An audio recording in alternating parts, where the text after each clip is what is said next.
Chapter 1. Facebook Teacher. Suddenly Drick heard his wife shouting from the lounge, "I hope my husband doesn't do that. I will destroy him if I catch him on Facebook speaking to women." Sarah was responding to a program they were watching. The program was about a man who bought a new car for his Facebook lover. At present Drick's family were occupying the lounge, and some of them were looking at the television and others at their computers. There was my wife, Mum, and our 2 sons. As I looked at my sons, I thought about what a boring life I am living. I do not like the programs that are on the television. They are consistently broadcasting reruns. My wife always has control of the remote, and she hates the sports channels. Hence, as I entered the room, my 2 sons were rooted to their laptops enjoying themselves, given that they were not focused on the TV. Just when my elder son got up and left the room, expressing, "I am going to my bedroom," I thought this was an excuse for me to leave the room as well. So, I followed him to his room. Peering in, I inquired, "James Sr., what are you doing?" He responded, "Dad, I'm on Facebook, and I'm speaking to my friends all over the world." At that point, he boasted, "Come into my world and let me show you how it's done." As I entered the room, my son and I sat at the computer and did not notice the time we had spent on the internet. Hence a few hours passed, and as I looked at the clock, I observed we were there for about 5 hours. Thus, we were looking at Facebook and laughing at different photographs. Well, my son remarked, "Dad, we can also look at my friends' videos."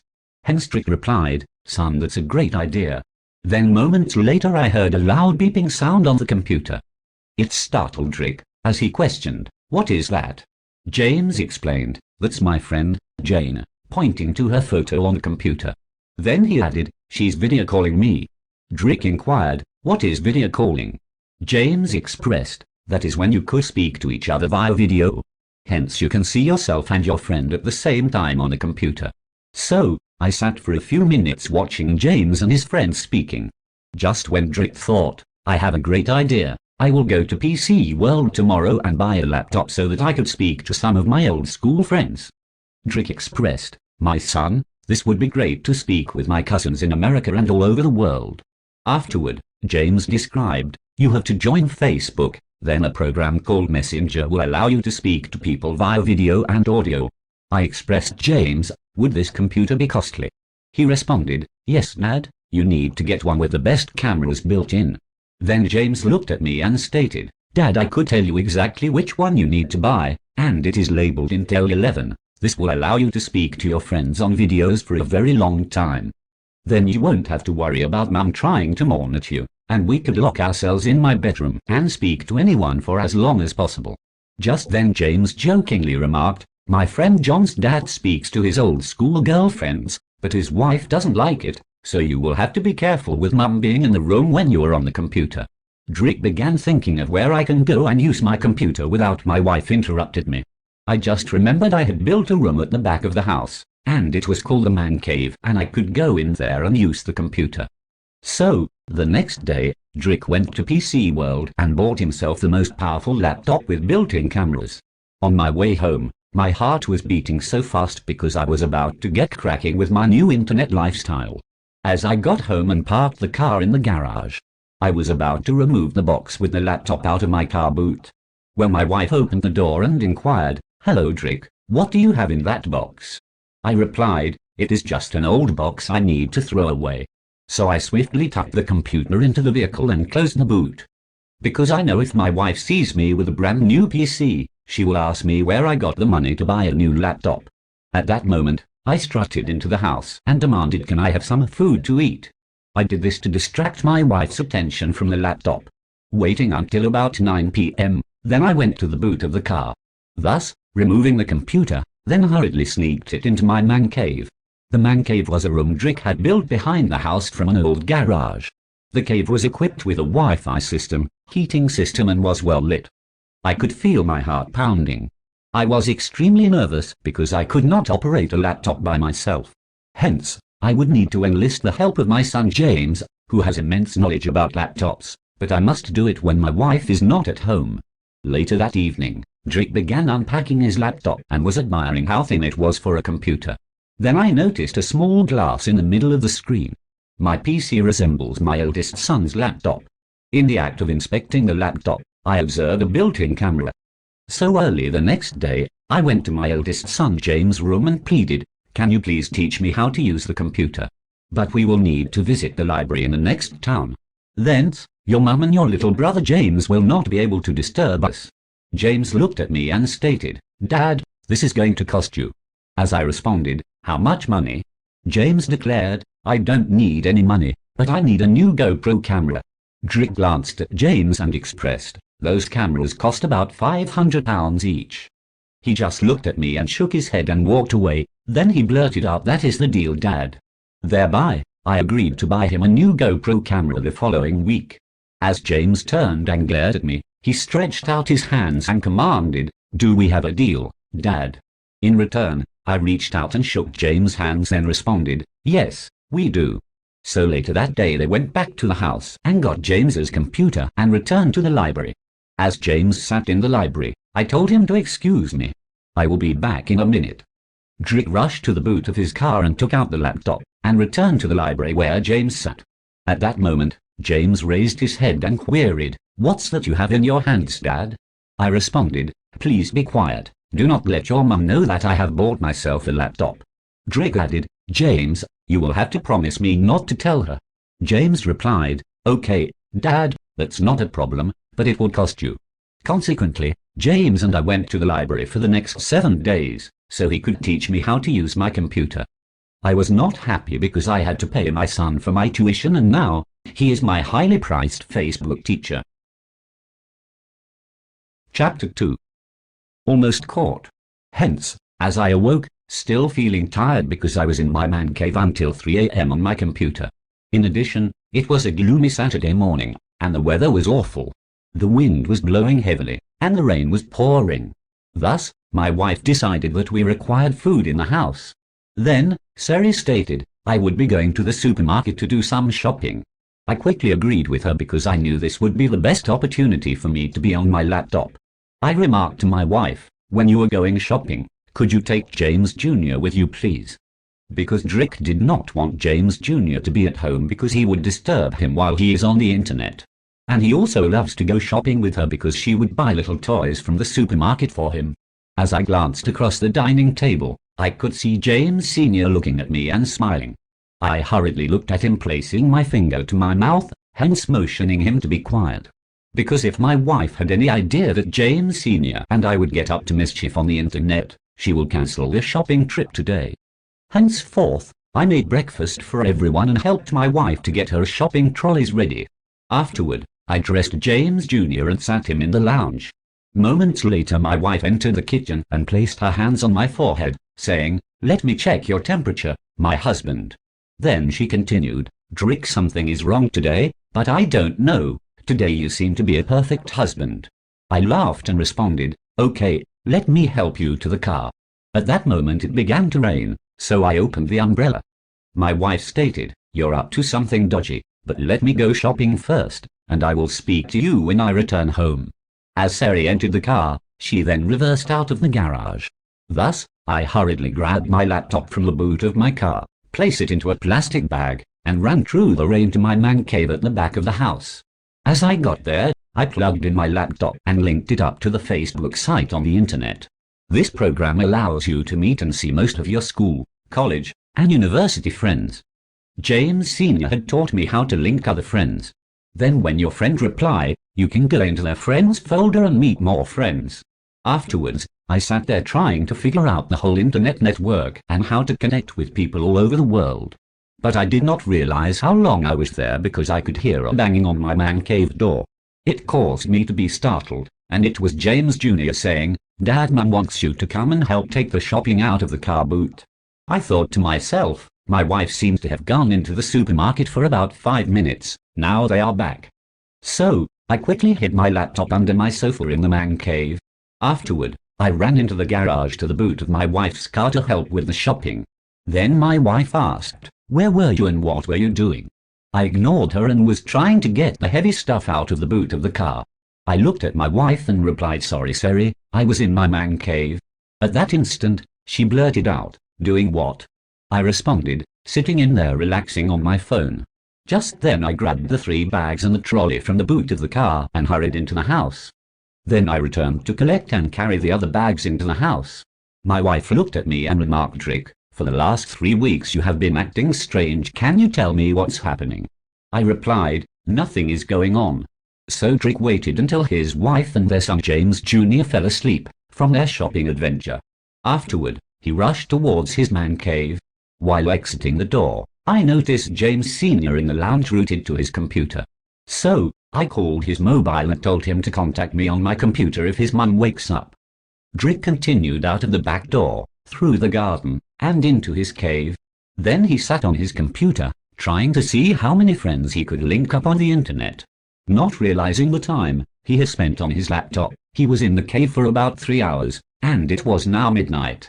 Then suddenly Drick was startled by a loud banging on his cave door.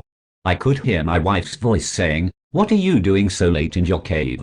Hurriedly I closed and hid my laptop under the sofa. Then I tried to pull my mobile phone out of my pocket, but it was not there. It was on the other side of the man cave. Due to this, I grabbed the nearest magazine and opened the door. My wife expressed, "Aren't you coming to bed?" Just then I produced the magazine stating, "I'm just reading about some new BMW cars." She looked at me and blurted out, "Why are you reading that magazine upside down? Given that I don't trust you these last 3 weeks, you're behaving funny." Because of this, Drick grabbed his phone, then turned off the light in his man cave and followed his wife into the house. Hence, he sat in the lounge with James Sr. James looked at me and smiled as my wife went upstairs to our bedroom. Afterward, Drick whispered in an angry voice to his son, "Didn't I tell you to give me a signal when your mum comes out of her bedroom?" James replied, "I couldn't, Dad, 'cause Mum just rushed out to the bedroom, down the stairs, and into the backyard. Then I could hear her banging on your cave door. It was as if she had a nightmare about you." James remarked, "I am sorry, Dad, but you can borrow my laptop, but it will cost you." I replied, "How much will it cost me, my son?" At that moment, he responded, "I would like to have one of those professional camera tripods." And he added, "Do you want to work on my computer or not, Dad?" I replied, "Yes, I do, son, but it always cost me." Then James Sr. pointed to the computer screen and claimed, "These are the camera tripods I would like to purchase."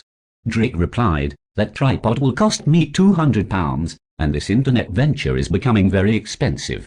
Then James Sr. looked at me and responded, "You can take my deal, or you could let Mama help you with your computer." Drick pleaded, "James, you know why your mum can't help? That's impossible, because if your mum finds out I am on the internet, she will destroy me." James Sr. started laughing and said, "Dad, I do love you, but did you remember how Mum behaved when she heard the man on the television got caught when he was looking at girls on Facebook, then buying cars for them afterwards?" Chapter 3. New app. As Drick got home, his wife stated to him, "I didn't know you had enrolled in the library with James Sr. My friend Tina told me she saw you there."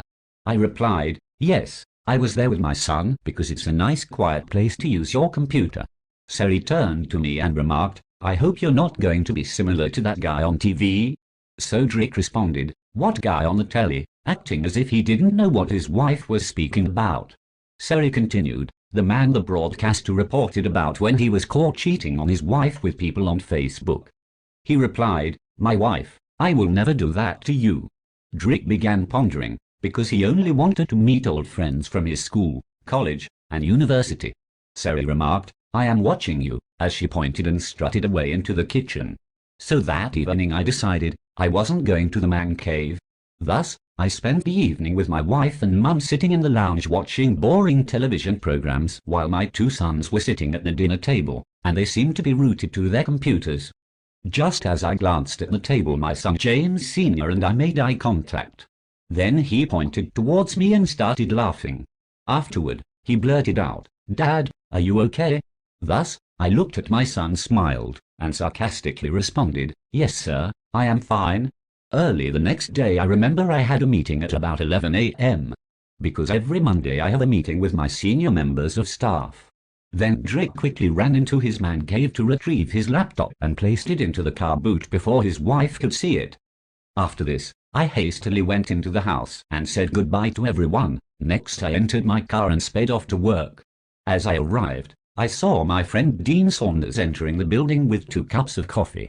Dean stopped and remarked sarcastically, "Hurry up, Mr. Drick Crawford." So, I rushed out of my car towards Dean. Just then he reached out his right hand with a cup of coffee and said, "Take that, Drick." I took the cup of coffee and responded, "Thanks." Then Dean questioned, "Did you get into any problems on the weekend?" I replied, "Yes, I bought a new laptop, and I am sure it will cost me my life, because if the wife catches me with my laptop, she promises that she will kill me." Dean looked at Drick and questioned, "Drick, what caused your wife to become so angry?"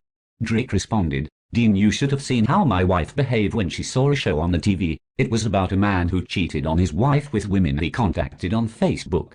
Just then, Dean blurted out, "What would your wife think if she suddenly appears and sees you with that laptop in your hands?" As he continued, "I would be burying you very soon because you love playing with trouble." Drick responded, "Dean, I'll be okay, and you know I can handle myself." Dean began laughing and stated, "I guarantee you will be getting into trouble soon, but you are my friend, and please be safe." Responding, "I must hurry off to my office, Dean, because I am having a meeting at 11 p.m, and I will speak to you after it's finished. Thus, we could get another cup of coffee later." Dean looked at me as he walked away, pointing sarcastically to my computer. He stated it would cost you your family. As a result, I hurried up the stairs to my office that was on the floor above Dean's office. Entering my office, I sat down and decided I would surf the internet for 5 minutes. But I lost track of time when suddenly my secretary came into the room saying, "Mr. Crawford, everyone is outside waiting on you to start the meeting." Due to this, I hurriedly closed my laptop and stated to my secretary, "Please send them in." As my staff entered the office, I said, "I do apologize, I'm sorry I lost track of time." A few hours went by and the meeting ended. Instantly I grabbed my laptop. Hastily I exited the office and into my car, and sped to the library where there would be no noise. As I entered the library and sat down, thus, I looked up from my table, and I observed Tina, my wife's friend, the snitch who works in the library. Subsequently, I quickly grabbed a large newspaper and hid behind it. Hence, I waited until she had left the room, then I opened my computer and ventured into Facebook. Next I began adding more friends to my list. Because I was doing this constantly, in 3 weeks, I had over 2,000 friends. I thought to myself, I am becoming addicted to this computer, but I like it. I also began to forget I must eat on time because it will start to affect my diabetes. So, I got up and grabbed my laptop, hurriedly placed it into the boot of my car, and ran across to the restaurant near my workplace. On my way, the phone began ringing. I answered, and it was my son James Sr., expressing, "Dad, I found how you can use Facebook on your mobile phone." He continued, "If Mum sees you looking at your mobile phone, she will not know what you are doing, and she wouldn't get upset or noticed that you're on Facebook." So, I quickly said, "Thank you, son, I will be home at 6 p.m, then I hung up my phone. My heart started racing because this new information made me nervous, and I can now be on Facebook without leaving the house. It made me excited, thus causing my legs to start shaking. I can be closer to my internet venture and not be in trouble with my wife. The evening came, and it was time for me to leave work. As I drove home, I kept thinking about having James downloading Facebook on my mobile phone. Hence Drick entered the garage. He noticed James Sr. standing outside the door. I began thinking to myself, anything concerned Facebook will cost me. James is making a lot of money, and my Facebook ventures have become his job. Because every time my son does something for me on the internet, I must pay him.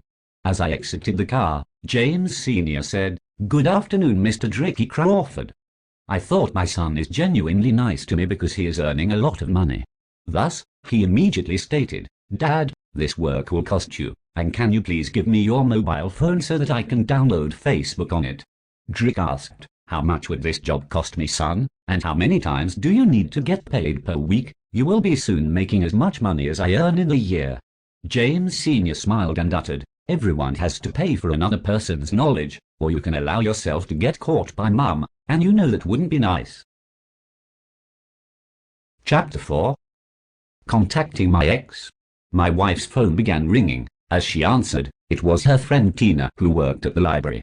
She remarked, "Hi Sari, how are you and the kids? I saw your husband again in the library. He was seated at one of the desks rooted to his laptop. Is he studying?" Sari replied, "My kids and I are fine. My husband finished his studies about 6 years ago, and Drick has no idea about laptops. Tina uttered, I saw him last week in the library, and he was wearing a red shirt. When I tried to say hello to him, he disappeared. So I asked one of my colleagues if they saw the man with a red shirt, who was sitting at the table near the printer. They stated, yes, they saw him, and he was trying to cover himself with a newspaper. It was as if he was hiding from someone. Sari replied, I don't know what is happening to my husband recently, but the past few weeks he has been sneaking about this house like an FBI agent, and I would like to know what the reason is. Sari expressed, don't worry Tina, this afternoon when he gets home, I will ask him why his behavior has changed in the last few weeks. So, she responded, thanks for the information, and I will be interrogating him when he arrives home. Later that day when Drick arrived home, Sari weighed in, Drick, I would like to speak to you in the lounge, about something I don't like. Drick smiled and replied, what is it, my love, as he followed her to the lounge. Then his wife blurted out, you are up to no good, Drick, because you were always locked up in that man cave. Hence she continued, my friend Tina said she saw you in the library, and when she tried to speak to you personally, you disappeared. I also observed that you and our son James Sr. having many secret dialogues, and you have gotten closer in the last few weeks. She declared, I have noted James Sr. buying lots of expensive gadgets, and he has gotten a lot more packages coming to the house than anyone else. When I asked him where he got the money from to buy these gadgets, he states my father is rich, and he has increased my allowance, or sometimes he would say you bought it for him. Drick laughed and expressed, my son is a good boy, and he needs rewards. Sari added, I know those games are costly, and every 2 weeks, he buys a new one. I will be speaking to him as well. Just at that moment, James Sr. walked into the house with his little brother. His mother demanded, James, can you come into the lounge? I would like to speak to you and your father. Then Sari remarked, can you explain where you got money to buy your games? James blurted out, I've told you already, Mum, my father has increased my allowance, and I'm not saying anything else. My father is sitting there, you can ask him if you think I am lying. He got irritated. Hence, pushing his little brother out of the way, he threw his school bag into the chair, stormed off to his bedroom, locking the door. Sari angrily looked at Drick and declared, you're turning my son into a monster because I'm sure he's doing stuff for you and getting paid, but I would like to know what it is he is doing for you. Drick angrily replied, do you want my son to go onto the streets and steal money? Why is there a problem when I gave him my money? Hence, if there is, let me know. So Drick stormed out of the house into his man cave, then locked the door. Moments later he could hear his wife shouting, why can't I get any answers from the men in my house? Just then Drick heard a pinging sound from his mobile phone. It was one of his school friends, Paul. He lived in the United States, and he was calling Drick on Facebook. Paul explained that he had contacted some of our old school friends. He also mentions he was in contact with one of my ex-girlfriends named Janice John. I added, Paul, I would love to speak to her. Could you send me her contact on my Facebook, please? Paul responded, no problem. I heard she has a crazy cop husband who kills people for fun in Florida. He added, I will send you her Facebook contact right away. As I received the information, I sent Janice a friend request when instantly she accepted. Just then, a message showed up on my mobile. I uttered, Paul, Janice is asking if she could call. So, I replied to her text saying, yes, you can. Drick remarked, Paul, I'm still trying to figure out Facebook. My son helps me, but I always have to pay. Paul explained, what I will do is hang up the phone, so you can speak to Janice, and I will call you back later. Drick's heart began racing because he remembered when he was madly in love with this girl. Just as I hung up the phone, my mobile began ringing. I glanced at the screen and noticed it was Janice calling. I answered, hi, my lovely Janice. She responded, hello Mr. Drick Crawford, how are you? It's been years I haven't spoken to you, and what are you doing now? I replied, I have my own music video company, a wife, and 2 sons. Thus, Drick continued, Janice, what are you doing? She stated, I'm married, have 3 kids, and a crazy husband. He is a police officer, and he does not like me being on Facebook. Just then I could hear a male voice yelling in the background, Janice, could you come here? Thus, the phone instantly hangs up. I thought to myself, I hope I did not get Janice into trouble because her husband sounds crazy in the background. At that moment I forgot where I was, when suddenly, I heard a banging on my cave door. It was my wife stating that dinner was ready, your sons are waiting for you, and you need to come right away. Drick said, sorry, I would be there in a few minutes. I was trying my best not to upset her because I do not want to raise any suspicion about me being on Facebook. At that moment, my phone began ringing. Thus, I quickly turned the volume down so my wife could not hear the ringing from outside my man cave. As I answered the mobile, it was Janice. She apologized for her husband's behavior and muttered he just left for work. Hence Drick whispered, I can't speak now because my wife wants me to eat dinner with my family. She responded, okay, I am going to get off the phone before I get you into any problem. Then she laughed and hung up. Chapter 5. Foreign Lady. It was a beautiful Wednesday morning while driving to work. My phone began ringing. As I stopped my vehicle, reached into my pocket, Drick looked at the screen. He observed it was Janice John, his ex-girlfriend. She was calling from her internet. Instantly, my legs began to tremble, and my stomach got hollow. Because I still have feelings for this lady. As I answered, she spoke, my deranged husband just left for work. She added, I couldn't sleep, so I decided to call you. Sorry we didn't get to finish our conversation yesterday. Drick responded, that's true, but I cannot convert for long, I am on my way to work. Just then Drick switched his mobile to speakerphone as he continued his journey while speaking to Janice. Minutes later he arrived at work. Drick drove into the car park and parked his vehicle. Eventually, he finished conversing. Afterward, he entered his office. His secretary entered behind him and reported, Mr. Crawford, you have a 1 p.m. meeting and please don't be late because it's important for our company.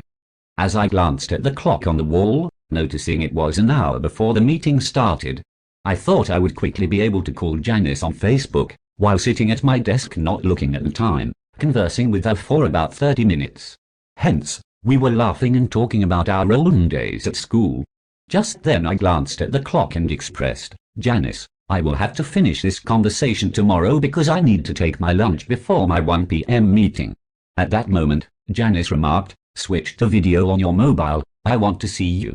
So, I confessed, okay, could you help, because I am not very computer literate. Then she explained how it worked. I was in awe when I saw Janice on my mobile. She stated, you look handsome, and I cannot believe we are not married. Instead, I chose to marry the craziest cop in America. Afterward, Janice started dancing in her night clothing, and she playfully attempted to undress. Drick responded jokingly, wow, I need to see more. When she replied, my husband will come to London and shoot you. Then Janice added, okay, I would let you go to lunch, and I will call you back later in the week, bye for now. Hence, I placed my phone into my pocket and left my office, rushing to the restaurant adjacent to my building. My lunch time was reduced by 30 minutes because I was babbling to Janice. As I entered the restaurant and walked up to the cashier, I ordered a coffee and a sandwich, and a beautiful young lady served me with a foreign accent. She seemed to be a charming person and began smiling at me, so I smiled back at her. Then she expressed, can you have a seat please, and I will bring your sandwich and coffee to you. Thus, I found a seat near the window, whence moments later, this graceful young lady arrived with my coffee and sandwich. As she walked towards me, I noticed her beautiful long hair and wide hips, and she kept smiling. Then the young lady leaned over and placed my sandwich and coffee on the table. Just then I observed she had a small tear on her shirt. As a result, I smiled and tipped her £20. She looked at me and declared, this is too much money. Drick replied, not for a beautiful woman like you.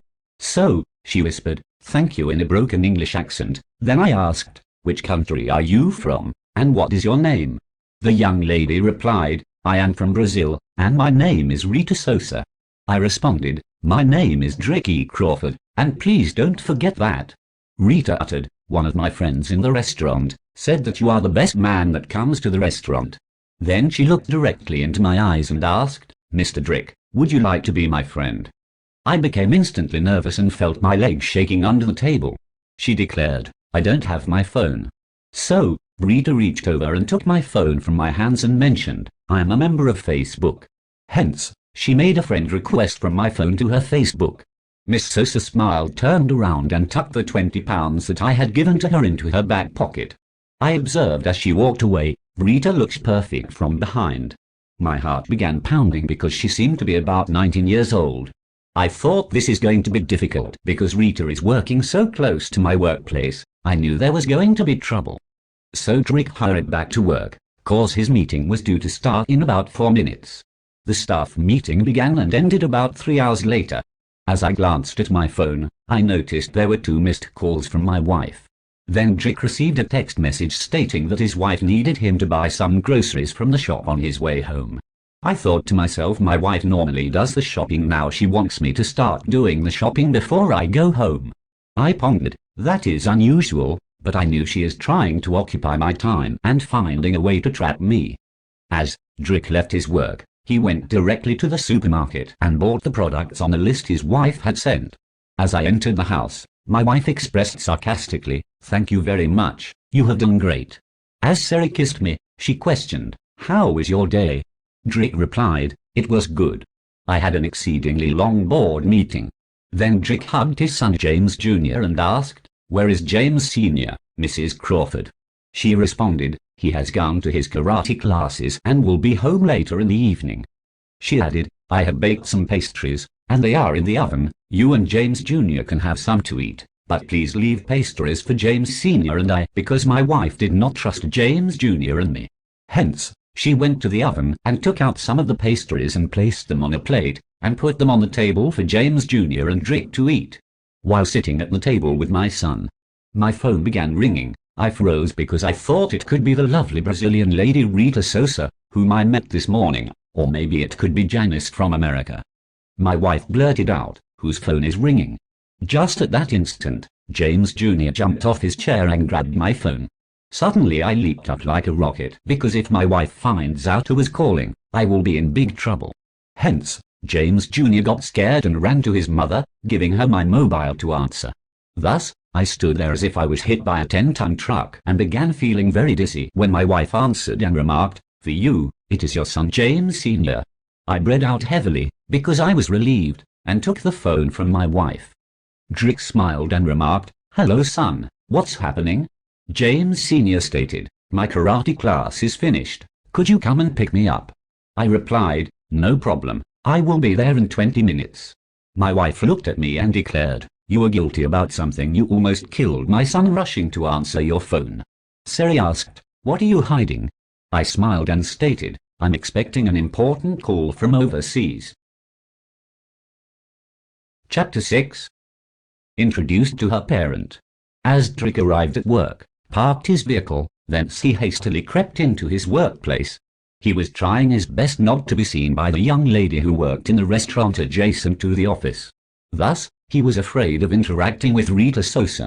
He found it easier to be speaking to his ex-girlfriend Janice on Facebook because she lived far away in America. Hence, he felt comfortable because Janice and him are the same age, and she would call me anytime her husband is not at home. But I'm terrified of Rita Sosa because she is young, forceful, and sexy. The type of young woman that you cannot keep your eyes off. So Drick decided to stay away from the restaurant for about 2 weeks. Then one day, as I crept into my car trying to avoid her because it was lunchtime, I could hear a voice saying, "Hello Mr. Drick, how are you?" My heart began pounding because I recognized the accent. As I looked up, I saw the charming Brazilian Rita Sosa, peering through the fence from the pavement into the car park. Then she stated, "I was coming to see you." Hence, she hastily ran around the fence to the entrance of the car park. As Rita came rushing to my car, she opened the passenger door and entered the vehicle. Thus, I was seated in the driver's seat. I could feel my legs shaking, and this nervousness made me hungry. I began thinking, I am having more trouble in my life. I do have enough problems, and I do need to get control of this situation. Then Rita looked at me and expressed in her Brazilian accent, "You have a lovely car, and I know you're rich because this car is called a BMW, and they cost money." Drick looked at her embarrassingly and responded, "Thank you very much, Miss Sosa." Then Rita remarked, "Can you please drop me to the train station, or you could take me to the gym?" Just then Drick muttered, "Sorry, I would not be able to take you to the gym.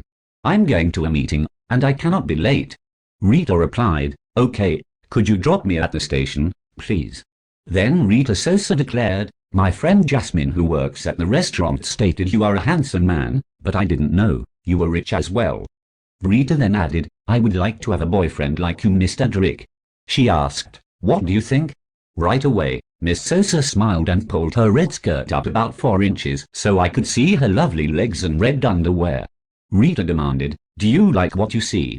I blushed and responded, yes, they look great, I love them. Just then she grabbed my left hand and placed them on her legs, then asked, do you like how they feel? Hastily, I pulled my hand away and stated, yes, your legs feel flawless. Then Drick nervously replied, thank you, but sorry, I'm married. Just then Rita returned, that is not a problem, it could be the 3 of us, your wife, me and you. Rita is getting a bit possessive, I thought. So I stated, I don't think that's possible. Rita remarked, I would be happy to be your second lady, and I will not cause your wife any trouble. Drick added, okay, we can speak on Facebook. I began pondering, Rita is moving at 1,000 miles per hour, and it will be tough to say no to her. So the next day, as I drove into the car park, I hid from Miss Sosa. Then 2 days went by when I heard a knocking on my office door. Instantly I uttered, hello, come in. Because I thought it was my secretary. But when the person entered and spoke in a Brazilian accent, I instantly looked up, recognizing it was Rita. She said, good morning, Mr. Drick, sorry I came to your office, but one of my cousins got shot in Brazil, and I will be returning home. Thus, I asked, when are you planning to leave, Rita? She added, in 2 days, so I reached into my pocket and gave her £400. Hence Rita stepped towards me and took the money.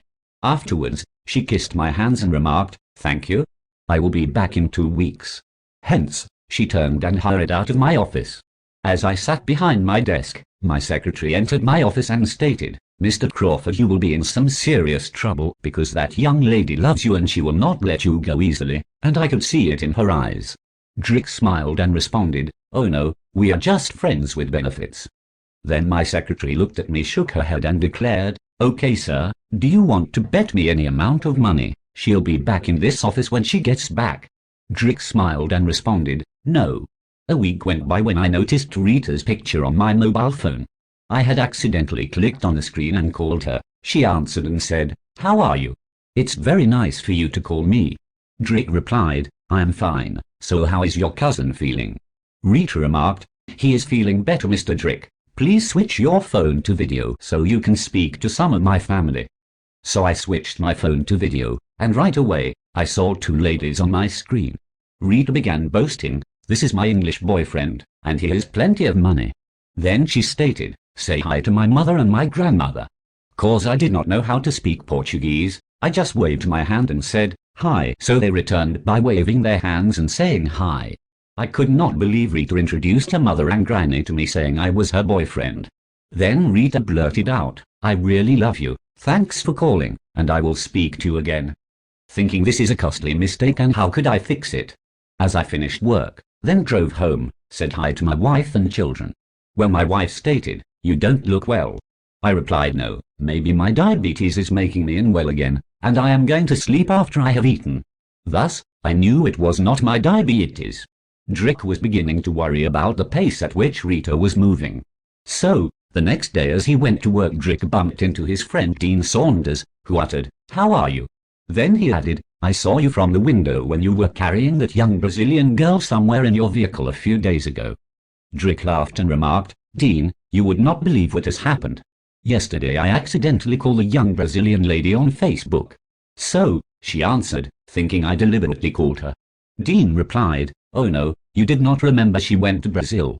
Drick responded, yes, I did remember. Afterwards, she introduced me to her mother and grandmother on Facebook, and she also stated to them I am her English boyfriend, and I'm rich. At that moment, Dean blurted out, when did you start this relationship with her, and why didn't you tell me? Drick replied, Dean, I didn't know I had a relationship with this young lady. I met her a few times in the restaurant, and I always give her large tips. Then one day she called me on Facebook. Dean looked at me and shook his head, saying this is a horrible story, and do you know your wife will kill you when she finds out? Drick added, you need to be on my side all the time. Dean replied, Drick, You are always doing crazy things, and why should I have to be on your side? Because my name is Drick Crawford, and don't forget that. Chapter 7. Shooting the mobile. Driving into my garage, I was greeted by my son, James Sr., who stated, "Good afternoon, Dad. Give me your phone. There is something vital I need to place on your mobile." Then he added, "I wish to put a password on your phone, cause if Mum or anyone tries to access your mobile, they would not be able to enter the phone and read the information you have stored." So Drick gazed at James Sr. and remarked, "My son, how much will this cost?" He smiled and expressed, "Not much, Dad, but it will cost you." As I exited my car, he took my mobile phone and went upstairs to his bedroom. Then minutes later, while eating my dinner, I heard my son calling me. So Drick left his dinner and ran up the stairs to the bedroom, and James reported, "I placed a password onto your phone, thus taking the first 4 digits of your date of birth, setting it as your password." Drick asked, "Could I change the passwords at any time?" James Sr. replied, "Yes, you could, Dad." Just then I heard my wife yelling, "James and Drick, can you please come and finish eating your dinners?" As I exited the bedroom, I pressed, "Son, how much will this cost your father?" He responded, "There is a new game on eBay for £60, and I would like you to buy it for me." Drick remarked, "My son, you didn't take longer than 15 minutes to set up my password, and it has cost me £60. Then James Sr. returned, "Dad, do you want Mum answering your phone and seeing what pictures you have in your photo gallery?" Drick gazed at his son, but he could not say anything, because we were returning to the dinner table to finish eating our dinner. As I sat at the dinner table thinking of my son James Sr., he is capitalizing on my ignorance of technology and social media. Thence my son is making a lot of money, and this is turning into a profitable business for him. Every week he is making £100. Drick did not observe his wife looking at them, and she saw when our son returned my mobile. Sari expressed, "Why does James have your mobile?" Drick replied, "He was helping me fix a program." Later that evening, after finishing our dinners, we watched TV and went to bed. Thus, the next day I was awakened by my phone alarm. I could hear my phone ringing, but I could not find my mobile. I began looking for my phone, but I could not find it. Then a phone alarm sounded minutes later, and I noticed the sound was coming from under the mattress. Just then Drick knew his wife was trying to access what was on his mobile, but she forgot to replace it on the little table near the bed. Instead, she placed my phone under the mattress. I thought, what if James did not put a password? I would have been in big trouble. Just then, my wife got up, exited the room and went to the toilet. Thus, I quickly pulled my mobile phone from under the mattress and turned off the alarm. At that moment, my wife entered the bedroom and asked, as if she did not know what was happening, "Why are you storing your mobile phone under our bed mattress, and is that your new hiding place?" I did not reply because I knew she wanted to start an argument. So, I did my morning exercise, got showered, packed my breakfast, and left for work. While driving to work, I heard my Facebook ringtone. As I answered, it was Rita Sosa, and she was on a video call. I began thinking I am leaving one problem at home and moving into another problem on the street. Then I answered, "Hello, how are you?" And she replied in her Brazilian accent, "I am fine, but I'm missing you." Just then, someone grabbed her phone and expressed, "Hi Mr. Drick." It was a beautiful young lady who was laughing as she continued, "I am BB Sosa, and I am Rita's cousin, nice to meet you." As Rita grabbed her phone away from her cousin. Then she angrily remarked, "Please don't do that again because this is my boyfriend." Just then, her cousin muttered something in Portuguese and laughed. I asked, "Rita, what did she say?" Rita responded sarcastically, "My crazy married cousin is apologizing.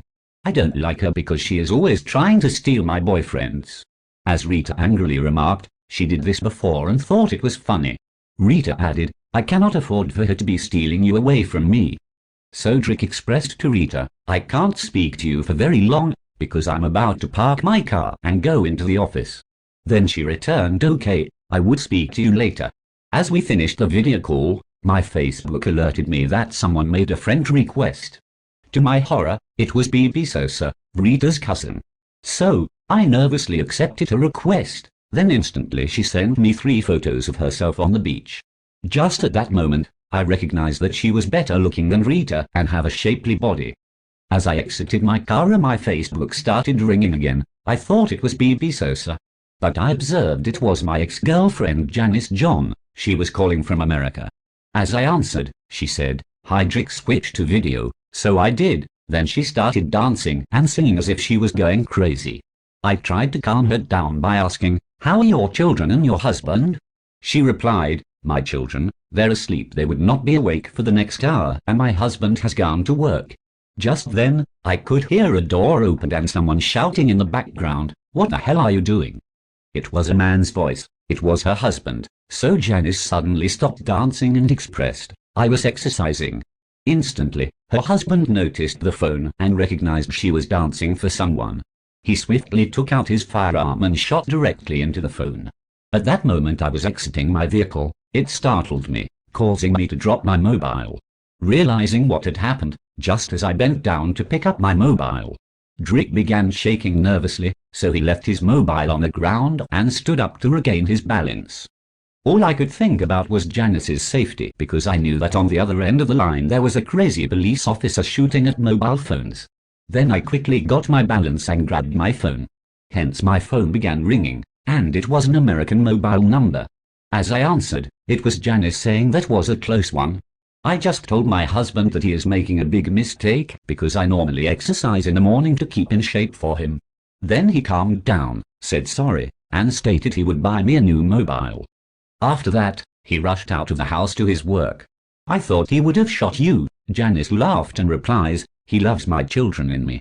So, I remarked, "I am arriving at work, and I will speak to you later, Janice, because I have an early morning meeting." She responded, "No problem, I'm thrilled that I'm speaking to you." Chapter 8. American Trip.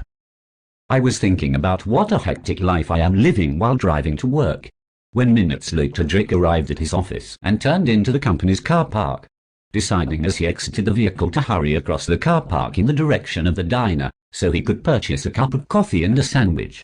Drick knew he could not be harassed by the young Brazilian lady that worked there because she was in Brazil and would not be in London until next week. So, he quickly ran into the restaurant and ordered a coffee and sandwich, then exited the cafeteria before anyone else spoke to him. As Drick was entering the office, his phone began ringing. Answering the phone, he recognized the voice. It was Janice. She repeatedly calls Drick about 11 a.m. Hence that was the time her husband leaves for work, and her children are not awake. Then she mentioned, "Drick, you should come to Miami, Florida, and visit me." I sarcastically questioned, "Are you asking your husband to leave the country?" Janice responded, "He is very sweet, and he wouldn't hurt you." Then Drick remarked, "Janice, to you he is sweet, to me he is not, but your crazy husband will not only be shooting at your mobile phone but at me." She suggested, "Do you have any friends who reside in Florida that you can visit?" I responded, "Yes, I do have a friend. His name is Wayne, and he lives in Orlando, Florida, near the Daytona racing track." Janice remarked, "That's great. I could drive across from Miami and meet you in Orlando because all three of my kids can take care of themselves and the youngest is 13 years old." Then Janice stated, "We could go to a nice restaurant and have lunch." She added, "There are many nice restaurants on the Florida Strip." Drick was thinking of all the crazy things he had done in life, but this is the craziest. After all, he knows if Janice's insane husband catches him, he can legally shoot him because he is a cop. At that moment Drick declared, "I will be coming to Florida. I would book my flight to come next week." Afterward, Janice and I spoke for about an hour. I almost forgot I was at work when my secretary entered my office and announced, "Mr. Crawford, I think your Brazilian girlfriend is back." Drick pretended and replied, "Who?" My secretary stated while pointing to the diner, "Your girlfriend, Rita Sosa from the restaurant. She came and brought you coffee and sandwiches this morning." Drick expressed, "I thought she was not coming back from Brazil until next week." Drick's secretary laughed and declared, "Boss, I did mention to you about 2 weeks ago that you were going to be in big trouble with that lady, but you did not believe me." The secretary added, "The young lady said she came back a week earlier because she missed my boss." So Drick laughed and replied, "Thank you, and please do not let any crazy women into my office." Then I left my office and was determined to find my friend Dean Saunders and tell him about the women in my life. As I entered Dean's office that was situated on the floor above mine, my phone began ringing. Thus, I answered, recognizing the voice of my wife. Hence Sari expressed that she would text me a list of items to buy from the shop when I am on my way home. Drick wanted no argument with his wife. He declared, "Yes, my love, I will buy the products. Please send me the list, Sari." As Drick arrived at Dean's office, he stated, "Dean, the women in my life are becoming uncontrollable. My friend Rita from Brazil flew back a week earlier." Dean exclaimed, "What? I thought she was staying in Brazil for 2 weeks." Drick replied, "I thought so too." Then he expressed, "I will be going to America next week." Dean instantly remarked, "For what?" Drick continued, "Because Janice John, my friend, invited me." Dean added, "The lady with the cop husband that loves to shoot things up." I responded, "Yes, that lady has invited me to Florida." Dean looked at me, shook his head, then blurted out, "Drick, when there is trouble you run towards it, while other people run away from the trouble. I don't understand you." Drick responded, "Dean, my friend, you know I can handle any amount of trouble." Dean replied, "But those troubles weren't shooting at you, and Janice's husband can shoot you for trespassing on his property." So Drick stressed, "I just wanted to meet my friend Janice, and I am not trying to go to bed with her." Dean laughed and replied, "Drick, that's the first woman I know you are meeting, and you don't want to sleep with her." Dean looked at his watch and remarked, "Oh, no, I have a meeting in 5 minutes, and I will speak to you later." Afterward, Drick contacted and arranged for his friend Wayne to pick him up from the airport in Florida. Then he called the airport and booked his plane flight from London to Orlando. So Drick told his wife he was going to Florida to visit his university friend Wayne. As the next week arrived, Drick boarded the plane to Orlando, Florida. He was thinking only about meeting Janice John. Thus, Drick forgot about his wife Sari and girlfriend Rita, whom he left in London. As Drick arrived at the airport in Orlando, Florida, went through customs, and exited the lounge to reach his friend Wayne. Drick was only expecting to see Wayne, but to his surprise, as Drick looked across he saw Wayne, Janice and a massive man whom I assumed to be Janice's husband, was there waiting to greet him. As Drick observed what was happening, he did not know that Janice and her husband were also coming to meet him. So, Janice ran over to Drick and hugged him. Then she remarked, "I know your friend Wayne, his wife, and I are in the same organization." Thus, Janice expressed, "Come and meet my husband." As I nervously walked towards a man who stood about 6'5" tall and was wearing a gun on his right thigh, Janice laughingly said, "Drick, meet my husband." The gentleman reached his hands out and shook my hand with such a force, I thought he was about to crush them. He remarked, "I am sorry about that incident that happened last month." He was referring to when he shot at Janice's mobile phone while I was speaking to her. I nervously muttered, "Good day, sir. My name is Drick E. Crawford. Nice to meet you." Afterward, Janice and her husband jumped into their jeep and sped out of the airport. "So," my friend Wayne expressed, "is that the friend you flew in from London to meet?" Drick replied, "Yes, I have known her for many years, and she was my ex-girlfriend." Wayne declared, "Your ex-girlfriend's husband is a deranged police officer. He has shot and killed most gangsters in Florida." Drick expressed, "Wayne, he wouldn't be killing me because I'm just going to dinner with his wife tomorrow, and that's it." Wayne blurted out, "Drick, that's not a good idea. Her husband, I heard, made one of her male friends disappear." Drick replied, "Wayne, my friend, Janice stated she explained to her husband that we were going to lunch, and he said it was okay." Then Drick boasted, "Don't forget, Wayne, I can handle myself, and I used to be a boxing champion." Wayne got angry and added, "Her husband is America's handgun champion, thus you might know kung fu, but he knows gun fu." So, the next day came, and Janice came to pick me up from Wayne's house. She wore a short red dress which made her look years younger. I entered her car, and we drove to the Florida Strip to have lunch at a restaurant Janice had booked for us. Just when we entered the restaurant, sat down, ordered our lunch, and began chatting.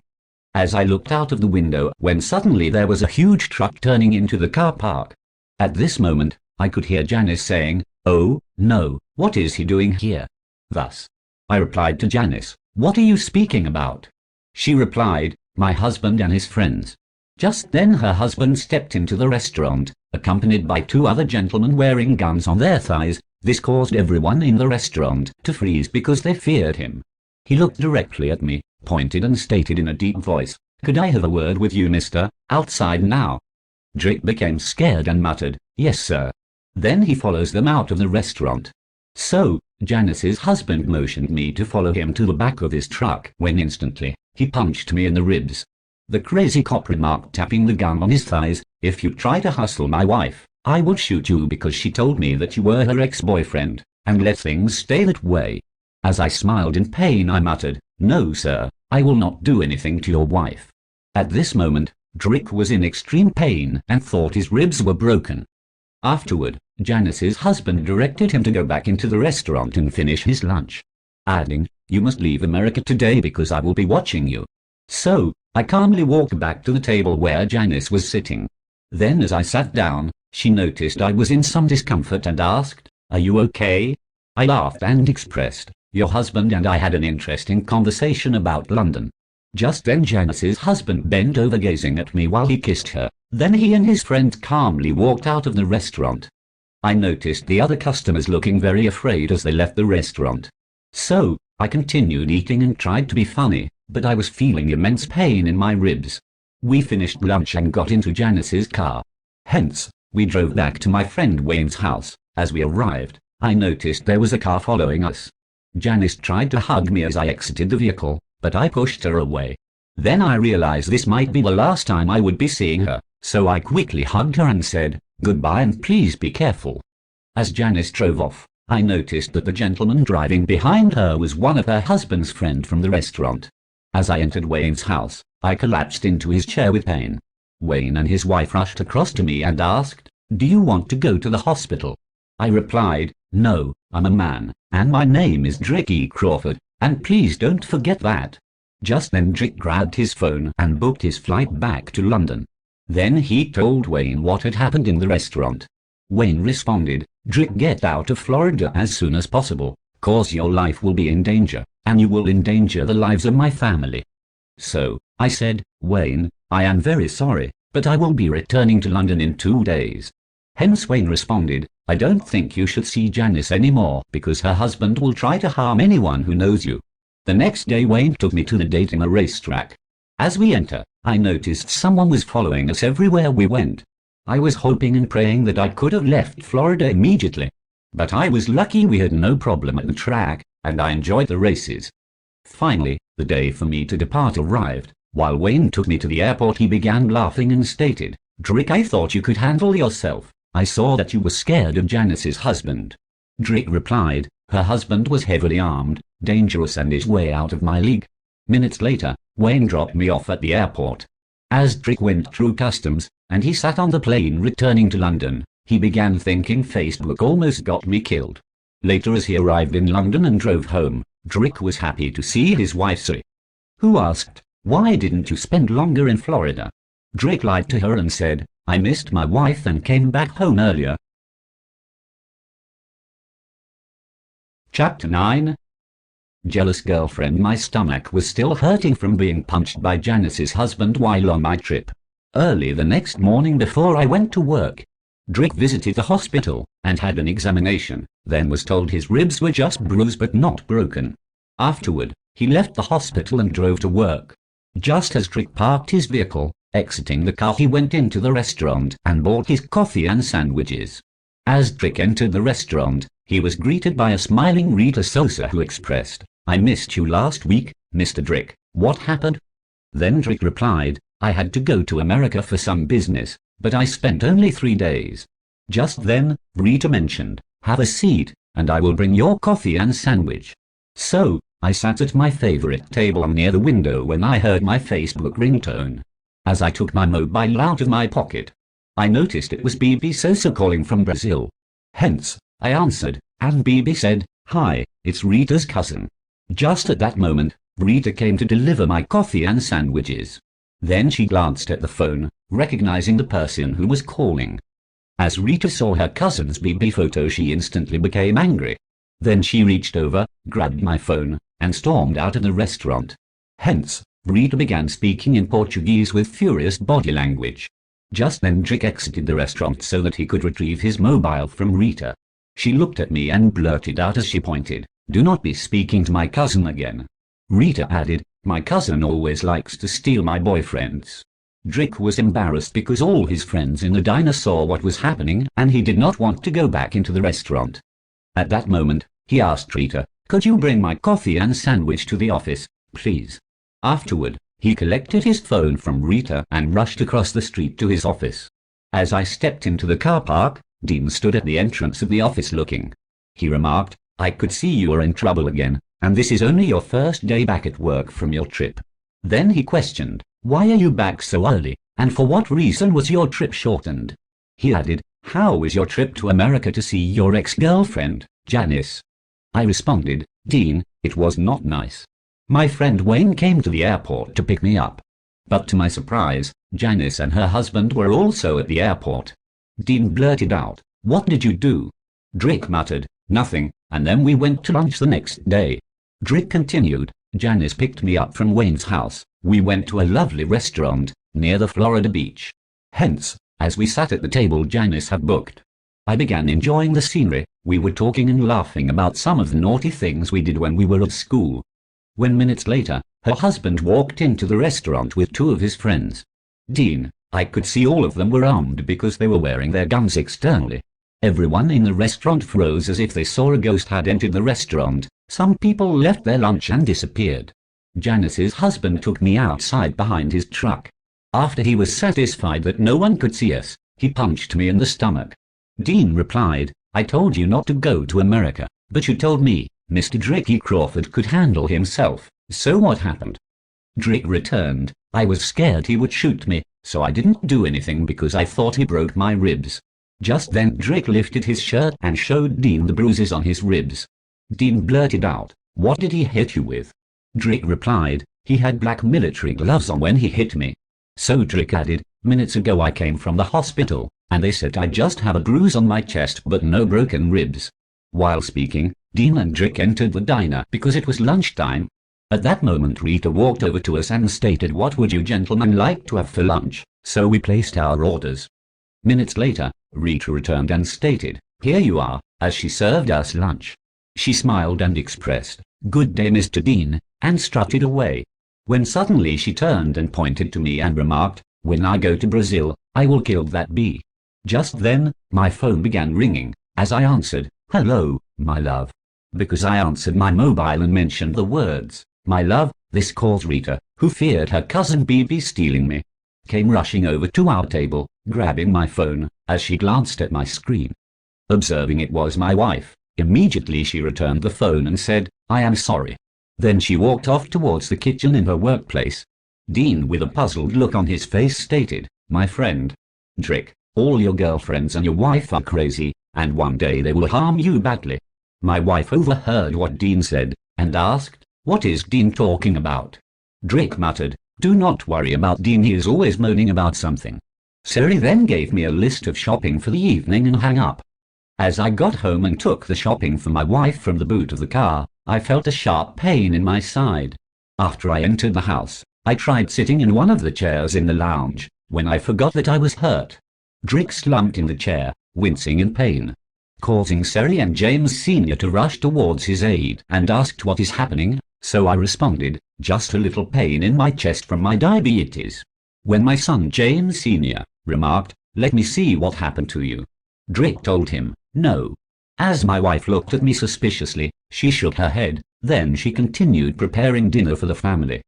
After that, we sat at the dinner table and ate. James Sr. kept looking at me suspiciously after we had finished eating dinner. I left the table and went to the boot of the car to retrieve the shoes I had forgotten.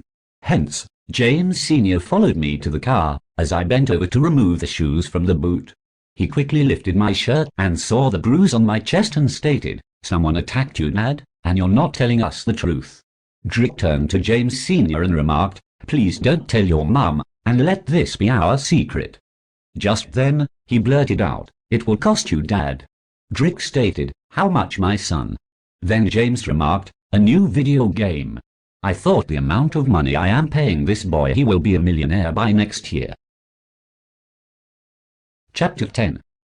Getting hurt. I had a 9 o'clock meeting in a different department in my company. So, Drick left his house and drove directly to the meeting. Thus, the meeting finished about 2 hours later. Then he returned to his main office in Wembley Park. While driving into the car park, he met Rita. She indicated, "You did not come to work early today, Mr. Drick. I was sitting waiting for you to arrive, so I could ask you if we can go to dinner this weekend." Drick began thinking, this young lady Rita is becoming a menace to my life, and we do not have a relationship. Hence, I began daydreaming as I stared at Rita because I was becoming captivated by her sexy body. So Drick responded, "Yes, my love, we can have dinner this weekend." But he knew that was not the right answer. The best answer was no, but Drick loves excitement in his life. Hence that answer made Rita incredibly happy, as she hugged him and said, "Thank you, Mr. Drick." Afterward, she hastily strutted off to her workplace. Just then his mobile began ringing, and he recognized from the ringtone it was a Facebook call. Drick knew he had to keep out of sight of Rita, so she could not see him on the phone. Hence, he rushed into the office and closed the door. Because every phone call Drick received, Rita would think it is her cousin calling him from Brazil. As Drick answered, he thought it was BB Sosa calling, but it was Janice John from America. Hence, she was on a video call, and she was yelling, "I can't take this anymore." Mrs. John remarked, "Why did you lie to me, Drick? One of my friends caught sight of my husband bashing you up in the car park behind his truck, and I would like to say I'm sorry." Drick replied, "He was just playing." But I knew he was not playing because he punched me, and my ribs are still hurting weeks after he attacked me. So I questioned Janice, "What's the matter and why do you sound so distressed?" She muttered, "My husband almost shot a gentleman from my church because I was speaking to him in the supermarket yesterday." Then she explained, "He arrested my church friend and locked him up at the police station for 2 hours. As Janice added, "Now I am embarrassed to go to church. I would soon be divorcing him and taking my youngest child." Then Janice pointed out, "I need a break from America and was thinking that I can come and spend a few weeks in London with you." So Drick quickly expressed, "I will have to ask my wife first, then I would let you know when you could travel." As Janice continued crying, she apologized and asked, "Why didn't you tell me that my husband attacked you?" Drick replied, "I didn't want to hurt your feelings because you invited me to lunch." Just then I heard my secretary speaking to someone on the other side of my office door. So, I told Janice I would call her back soon, then I hung up the phone. Hence Rita entered my office and said she brought me coffee and a sandwich. She expressed, "I just wanted to say hi," then she left the room. I called Rita back to the office and told her to have a seat in one of my chairs. Drick declared, "I don't like people coming uninvited to my office. If you are coming to my office, you need to let my secretary know. Then she would let me know that you are coming, and please don't do it again." Rita got up from the chair and uttered, "I am sorry, it will not happen again." Then she asked, "Could I leave now, Mr. Drick? I need to go back to work." Thus, I nodded my head and said, "Yes, you can leave." Rita probed, "Are you annoyed with me, Mr. Drick?" I replied, "I'm not annoyed with you, but I'm the boss around here." Rita then looked at me and questioned, "Are we still going to dinner this weekend?" I responded, "Certainly, will you be wearing a very nice dress?" She smiled and remarked, "I'm Brazilian, and we always look beautiful in any clothing we wear." As she wiggled her hips, said goodbye, and left the office. Hence, I called my secretary and declared Rita must not come to the office uninvited. My secretary laughed as she left the office. "But is Rita not our new boss?" Drick sarcastically added, "Never." A moment later, Drick called his wife and asked her if Janice to come and spend 2 weeks with them. My wife blurted out, "No ex-girlfriends are allowed in my house." Then she hung up the phone. So, I called Janice and stated, "I don't think it will be possible for you to spend 2 weeks with my family. But I will book a hotel for you to spend your holiday in London." She muttered, "I would like to leave America right away." Then I told her to hang up the phone. Next, I called my agent and booked her flight from Miami to London for the following week. So, I left my office immediately and went to find my good friend Dean Saunders. I told him the proposal of Janice wanting to come to London. Thus he blurted out, "Are you crazy? What if she runs into your wife? Hence, what if she encounters your little girlfriend Rita as well? You know that young Brazilian girl is a very jealous young lady, and she looks crazy." I looked at Dean and remarked, "You know I could handle myself." Then I declared, "My name is Drick Crawford, and please don't forget that." Hence, Dean replied, "Please do not forget Janice's husband smashed you up when you were in America, and he will come to London to shoot you." Dean declared, "Be careful, my friend," as he entered his car and drove off. Just then I remembered I had to call the hotel and booked a double room for Janice to spend her holiday. So, I tried my best to hide from Rita Sosa for the rest of the week. Then the next week I picked up Janice from Heathrow Airport and took her to the hotel in London which I booked for her. Hence, she hugged and kissed me passionately. Next, she apologized for her husband bashing my ribs up. Just then Janice grabbed my shirt and lifted it so she could see where her husband attacked me. As she saw the injury marks, Janice stated, "That madman has badly damaged you." Then she asked, "Did you go to the hospital, and are there any broken ribs?" Drick responded, "I went to the hospital, and there are no broken ribs." Chapter 11. Dangerous Times. As Drick awoke the next day he did his morning exercises. After that he got dressed and went to work. He arrived in his office, then asked his secretary, "Could you cancel all my meetings for 2 weeks please?" At that moment, he explained to her, "I would like to take my friend Janice from America to the tourist sites in London." Afterward, he jumped into his car and drove to the Hilton Hotel in Park Lane, and picked up Janice John. While on my way to the hotel, I decided to call my wife and tell her that my friend Janice is in the country. I did this without thinking because I forgot Sarah would not be happy. But at that moment I thought it was right for my wife to know that Janice is in London. I would be in big trouble. So, if any of her friends see me I would not get into any trouble. Hence, I called Sarah and stated, "I am going to pick Janice up from her hotel." Then she blurted out, "Do not bring your ex-girlfriend to my house." I returned, "Okay, I would not bring her, but Janice is having problems with her husband. Thus she wanted a break from him, so she decided to come to London." Sarah remarked, "That is not our problem. I thought if my wife only knew I spent our money to bring Janice to London. Hence I also placed her into a costly hotel. She would not be a happy woman."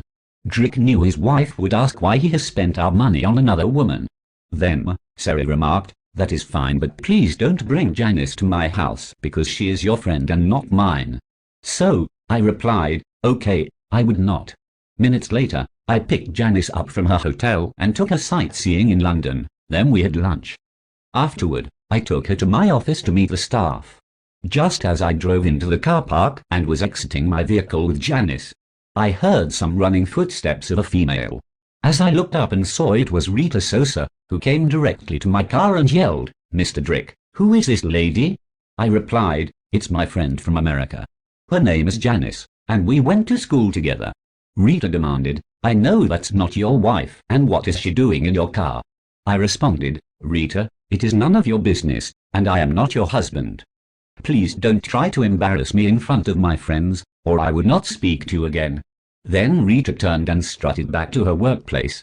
As I embarrassingly looked at Janice and said, "I'm very sorry, that is Rita Sosa, a crazy young lady who is in love with me, and she is from Brazil." Janice asked, "Does your wife know about her?"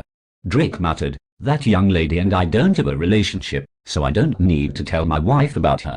Just then Rita came running back. This made everyone nervous when Rita apologized to Janice. Then she remarked, "Mr. Drick, you promised me last weekend to take me to dinner." So, I looked at her and calmly said, "I'm very sorry Rita, but I will take you out soon. Now, please could you not mention this in front of my friend?" Just then Janice began laughing. Then she turned to Drick and stated, "That's a very crazy young lady. She seems to be in love with you. Be very careful because I heard Brazilian women beating up their boyfriends or even killing them." I laughed and expressed, "My name is Drick Crawford, and please don't forget that."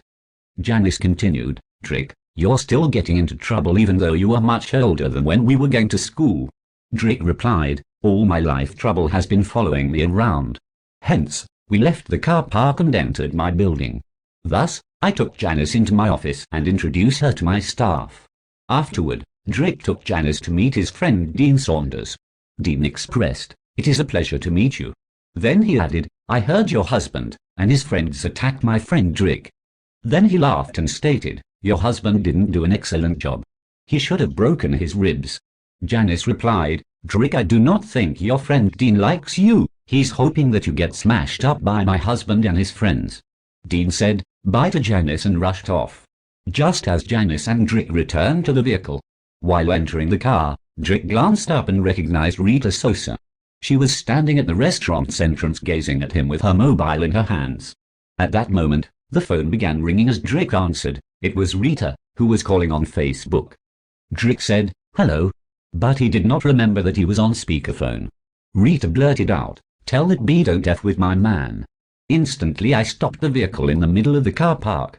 Janice heard what Rita uttered and grabbed my head and kissed me on my lip for about 30 seconds. She started laughing and remarked, "That young lady is going to kill you because of jealousy." At that moment, I heard a banging on my windscreen. As I looked up, I realized it was Rita. She had a furious look on her face. I had seen that look before, and I felt as if she were just about to punch me in the head. Thus, I started the car. Then I opened the window and asked Rita, "What's the problem?" Instantly Rita began shouting, "Let that B come out of the car and I'm going to F her up right now. How dare she kiss my husband in front of me?" Drick yelled, "Rita, calm down, and you're not my wife." Rita stated, "I know I am not your wife, but you will be my man soon, and no one else can have you." As I glanced up, I noticed members of my staff looking at what was happening in the car park from the office windows. Dean saw what was happening and came across toward my car. Then he tried to calm down Rita. I could hear her screaming in Portuguese. "So," I remarked, "Dean, can you remove that young lady from my car, please?" Instantly, I sped out of the car park. Janice began laughing as we entered the high street. Then, the phone rang, and my heart began pounding. But as I glanced at the screen, I recognized it was my wife. "Who was calling?" she stated. "I had a feeling that you are in trouble, and are you okay?" I replied, "My name is Drick Crawford, and please don't forget that." Then she gave me a list of products I need to buy while on my way home in the evening. As I looked at the time, I noticed it was 3 p.m., and I knew my wife Sari would be at the gym. Drick thought this would be the best time to sneak Janice into the house to meet his sons. So, I quickly turned the vehicle around and drove to my house. Just as I entered my garage, I asked Janice to wait in the car. At this moment, James Sr. came running to the car and said, "I didn't know you were coming home early, Dad." Then to my surprise, I saw Sari exiting the house and strutting over to the vehicle. I quickly returned to my vehicle and entered my car and locked the doors. My wife came to the vehicle and started banging on it. She was trying to open the passenger side door where my friend sat. Luckily for Janice, it was locked. At that moment I realized that it was a big mistake trying to bring Janice to my house. So, I immediately reversed the car out of the garage and sped away from the scene. Just then my mobile phone began ringing, and it was my wife shouting, "I told you not to bring that B to my house, but you think I'm playing games. If I see her again, I will destroy her." Then Sari hangs up the mobile. Janice gazed at me and asked, "Why did you take me to your house if you knew your wife doesn't like me there?" Then she added, "What were you thinking, Drick? I thought that was an idiotic idea." As Janice added, "I don't know what you are feeding the women in London, but they all seem to be extremely violent. You almost got me killed twice in 30 minutes. I should have stayed in America and let my husband shoot me." So Drick called and ordered dinner for Janice and himself. Thus, I was trying my absolute best to calm the situation down. When my phone rang, it was my wife, and she requested, "You need to go and buy the kids food immediately, from the supermarket." So, I called James Sr. and asked if he could meet me in the adjacent street.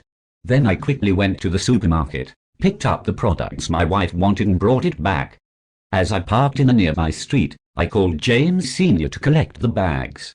So, I quickly introduced Janice to James when she stated, "You are good looking like your father." He replied, "Thank you, madam." Then he ran home with the bags, as I sped off to dinner. While at dinner we were chatting, eating, and laughing about the different things we had encountered during the last 8 hours. When Janice John began laughing and remarked, "I think London is crazier than America and I am going home soon." Chapter 12. Her worst holiday. The next day Drick got a call from Janice asking him to come instantly to the Hilton Hotel. As he arrived at the hotel, Janice remarked, "This trauma in London is making me sick, and it is greater than a nightmare with my husband." Then she expressed, "I think I will be flying back to America sooner than expected." Hence, she indicated to Drick, "A young lady fitting the description of your little Brazilian girlfriend came to the reception asking for me." They explained that a young lady with a foreign accent came and asked if an American lady with blonde hair stayed at the hotel. Then Janice continued, "Drick, I think your girlfriend has tracked us to my hotel. And, last night she tried to call me on Facebook, but I did not answer." Just then, Drick proclaimed, "Facebook. I did not know the two of you were friends on Facebook." Janice replied, "Yes, I accepted her request. We became friends a few weeks after you added me to Facebook." So Drick got angry and stated, "I'm going to that young lady's workplace and speak to her immediately." Hence Janice responded, "Be careful, Drick, you know you don't have any luck with the ladies in your life. They are always trying to hurt you." Drick replied, "Don't worry, I could handle it." Then he uttered, "Janice, I would be back in about 40 minutes. As he jumped into his vehicle and sped off to Rita's workplace. He parked in his company's car park and rushed across to the restaurant. As Drick entered the building, he recognized Rita standing near the cash register, so he walked up to her. Rita saw him coming and muttered, "Hello, Mr. Drick, can I help you?" I angrily looked at her and demanded, "Could I have a word with you in the car park?" So, she led the way to the car park. When Rita turned and asked, "Mr. Drick, you seem very upset today. What's the problem?" I replied, "Rita, you're the problem, and why did you go to my friend's hotel?" Rita explained, "I just wanted to say hello to her, and apologized for what happened in the car park." At that moment, Rita tried to embrace me. Hence, I pushed her away. Thence I continued, "You cannot go around threatening my female friends." Just at that instant, Rita turned and ran back into her workplace. Then she emerged minutes later with her bag. Then she looked at me and said, "Mr. Drick, let us go." I replied, "Go where, young lady?" Rita responded, "Mr. Drick, get in your car, and I would show you where we are going." So, we entered the vehicle, and exited the car park. She then ordered, "Take me to a hotel." I responded, "What's the reason?" Just then Rita grabbed my left hand and placed it on her chest. I replied, "I don't have time for sex. I have to meet someone in a few minutes." After that Rita whipped out her phone and spoke to someone in Portuguese. This caused Drick to become nervous. At that moment she stated, "Turn right and park the car." Then Rita and I exited my vehicle, and she escorted me to a red door. When suddenly a man opened the door. He escorted us upstairs. As I realized what was happening, we entered a beautiful room with double beds, and everything was neat. Rita stated, "Could you tip the gentleman with some money, please?" So I did. Then he left the room. She indicated, "Have a seat." Hence, as I sat on the chair, she began dancing sexually. Then suddenly, she jumped up on me and ripped my shirt open, causing my buttons to fly off like bullets. Then Rita started to undress. It took her less than a minute, and Rita was naked. She grabbed my hands, yanking me out of the chair, then pushed me onto the bed, and undid my trousers. After that, she snatched my manhood and started speaking to it. I was extremely shocked by what was happening. Then Rita quickly pulled my trousers off and jumped on top of me, making passionate groaning sounds, as she made love to me. I thought, this is beautiful, and I am going to be in more trouble than I could handle. It was an unbelievable feeling, cause I was having sex with a crazy young Brazilian woman. Thus, she thinks I was her property before we even had sex, and now that we are having sex I am in trouble. Drick began pondering about what he could do. My phone began ringing, so Rita jumped out of bed and grabbed it. I looked at her angrily and explained, "Give it back to me right now." Hence, I looked at the screen and noticed it was my wife. Thus, I rejected the call, when immediately the phone rang again, so I rejected the call again and turned off the phone. I did this because I did not want to be disturbed. Hence, the sex with Rita was fantastic because she was young, and knew what she was doing. Rita expressed, "Did you like that?" Thus, I replied, "Yes, I love it." So, we got dressed and left the room. Then I observed we were in a Portuguese hotel. While Rita sat in the vehicle, I called my wife and apologized to her, saying I was busy with a client from my work. When my wife remarked, "I hope you're not with Janice," I replied, "No." Then Sari gave me the list of products that she required me to buy and bring home from the supermarket that evening. As Drick entered the car, he changed his shirt and told Rita, "I am going to drop you back at your workplace." Then she expressed, "Thank you, Mr. Drick, I hope you love me now." I kept quiet because I knew my life was now going to have more problems. As I drove Rita to her workplace, hence we arrived, She exited the car and said, "Bye, Mr. Drick." Then he sped off. Afterwards, he called Janice and apologized for being late. He explained, "I will be with you in an hour." Then she replied, "Okay." Thus, as Drick arrived, Janice declared, "I need you to drop me at the airport. I'm going back home today because I miss my kids." So, I exited the car to help her pack the bags into the boot of the vehicle when Janice began laughing. Then she pointed to my pants and stated, "You have lipstick on your trousers." As I looked down at my pants, I observed that Rita had deliberately kissed my pants about 10 times. She had placed lipstick marks all over my trousers. Janice expressed, "Dricky Crawford, can you please hurry and get me to the airport?" She admitted, "I'm so happy to be leaving London because the problems in London are worse than in America. Drick, you do have too many ladies, and they all desire to kill you." As we arrived at the airport, I kissed Janice and said goodbye. Then I quickly jumped back into my car. After all, I did not want anyone to see the lipstick on my trousers, because I knew I had to buy new trousers before I get home.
Chapter 14. Almost kidnapped. Hence Rita and I woke up the next morning and decided that we will go and visit her mum in the hospital. I asked, Rita, is it possible for us to hire a taxi and go there? She responded, no, it is difficult to hire taxis in this town cause it is dangerous. BB's husband will take us to the hospital. Drick replied, I don't trust that man, he is a very suspicious character, and his friends are drug dealers. So, Rita went downstairs to where her cousin lived and asked, BB, would your husband still be able to take us to visit my mum in the hospital? Her cousin replied, yes he will. Then Rita returned and uttered, it's okay Mr. Drick, he will take us to the hospital, so let's get dressed. As we got dressed, then came downstairs and entered the vehicle. Just then, BB's husband reversed out of the garage, drove a few minutes, and turned onto the motorway. While on the motorway, I became nervous and began looking in the mirrors. Hence, I observed on the horizon a black tinted Jeep. As we continued our journey, Rita and BB were speaking and laughing in the car because they were not aware we would soon be in danger. I glanced into the rear view mirror and noticed the Jeep was now getting closer and was about 200 yards behind us. So, I pushed my hands into my bag and felt for the bottle I had filled with mouthwash. After that, I pulled off the cover of my diabetic needle. Just then, Drick noticed BB's husband was driving much slower than before. Then I stated, Sir, why are you slowing down? He responded, there is a problem with the engine, and I need to stop. Hence Drick glanced at the rear view mirror and noticed the black Jeep had stopped about 100 yards away from the car. Thus, I reached over and touched Rita. Then I motioned to her that a vehicle was behind us. As Rita turned around, instantly she recognized what was happening. So, I quickly placed my hands over her mouth, then motioned her to be quiet so she will not alert BB's husband. Drick rapidly opened the vehicle door while shouting, jump. As Drick leaped out of the car, Rita followed. Thus, they ran into some bushes on the side of the motorway. BB was unaware of what was happening and was left sitting in the front seat of the car. Just at that moment, I noticed two men emerging from the black Jeep. They followed us into the bushes. At this moment, BB's husband started the car and drove off. Then Rita whispered to me, Mr. Drick, I think we have been set up by my cousin's husband. I'm sorry because 2 days ago while drinking at a bar, I told him that you owned your own company in England, and you had money. Drick replied whispering, why would you do that? Now BB's husband and his friends are trying to kidnap us. At that moment, the two men hastily entered the bushes and began searching for us. As they walked by where we were hiding, I motioned Rita to take the bottle of mouth spray. Then pointed out if anyone gets close, spray into their face. So, Drick dialed up his injection needle to its fullest. Just then he noticed the two men had separated to look for us in the bushes. I observed one of them had a gun, and the other had a machete. I motioned Rita as the gentleman with the gun walked past. She jumped out and sprayed the mouthwash into his face. At that moment I grabbed his gun and injected him in the neck. Drick threw him over his shoulder, next picked him up, and slammed him into a tree. Then suddenly Rita jumped into his chest like a martial arts expert. Hence, I quickly dialed up another amount of insulin and injected him in the neck and the chest. This caused the guy to become dizzy and went into a diabetic coma. As Drick looked across to Rita, he uttered, I didn't know you knew martial arts. That moment, the next gentleman heard us and stepped out from the bushes with a machete in his hands. So Drick quickly turned around and pointed the gun he took from the man's friend into his face. As he saw the gun and realized what was happening, he dropped the machete immediately. So, Rita ran over and sprayed him in the face with her mouthwash.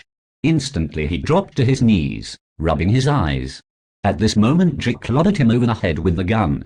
Just then Rita grabbed my injection pen and dialed it up, and then she injected him in his back.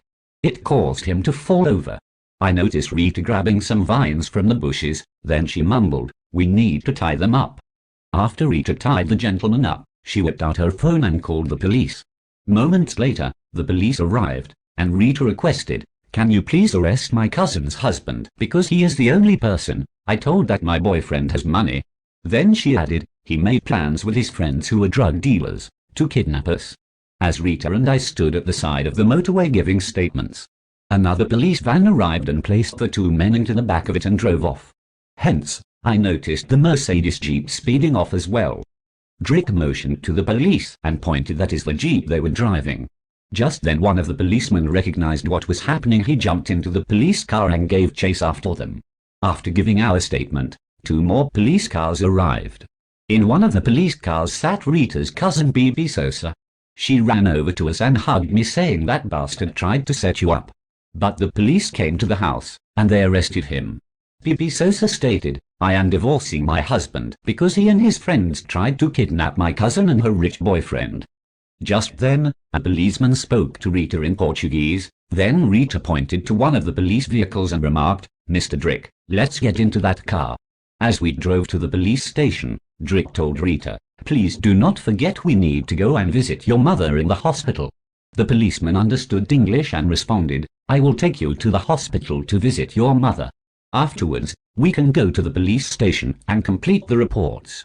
So, the policeman drove us to the hospital. We went in and visited Rita's mother, who was incredibly surprised to see us.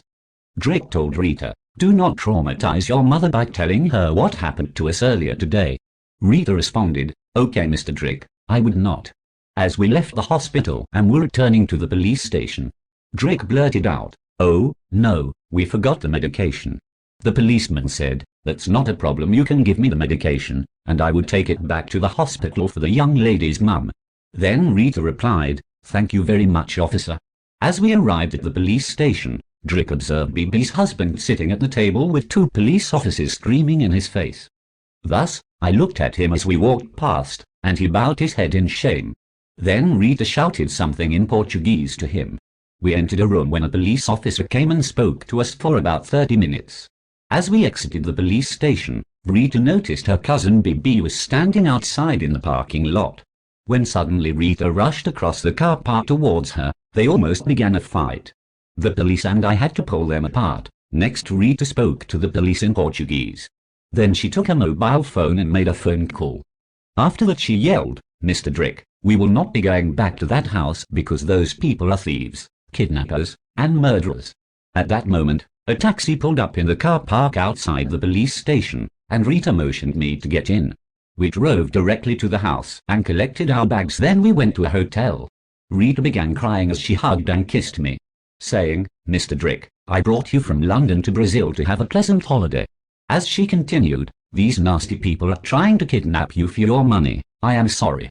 Just then Rita made a few phone calls and expressed, Mr. Drick, we are leaving Brazil tomorrow. We are going back to London. As I sat on the plane, flying back to London, thinking what would have happened if I had been kidnapped. How could I have explained that to my wife and kids? Chapter 15. Cousin in London. As Rita and I arrived back in London from Brazil, we departed the plane, entered customs, collected our bags, and exited the airport. Afterwards, I picked up my car from the valet car park and drove Rita to her house. As Drick arrived home, his wife and 2 sons greeted him. Then Seri reported, your mother has gone to Barbados for a holiday. Drick returned, that is not nice, why didn't she let me know? My wife responded, Mum was a bit annoyed with you because you did not tell her you were going to Brazil. So Seri continued, how was your holiday? I replied, it was business as usual, and I was trying to get some Brazilian ladies for our new videos. Then Drick added, I had to come back home early because I missed my wife. This caused Seri to laugh out loudly.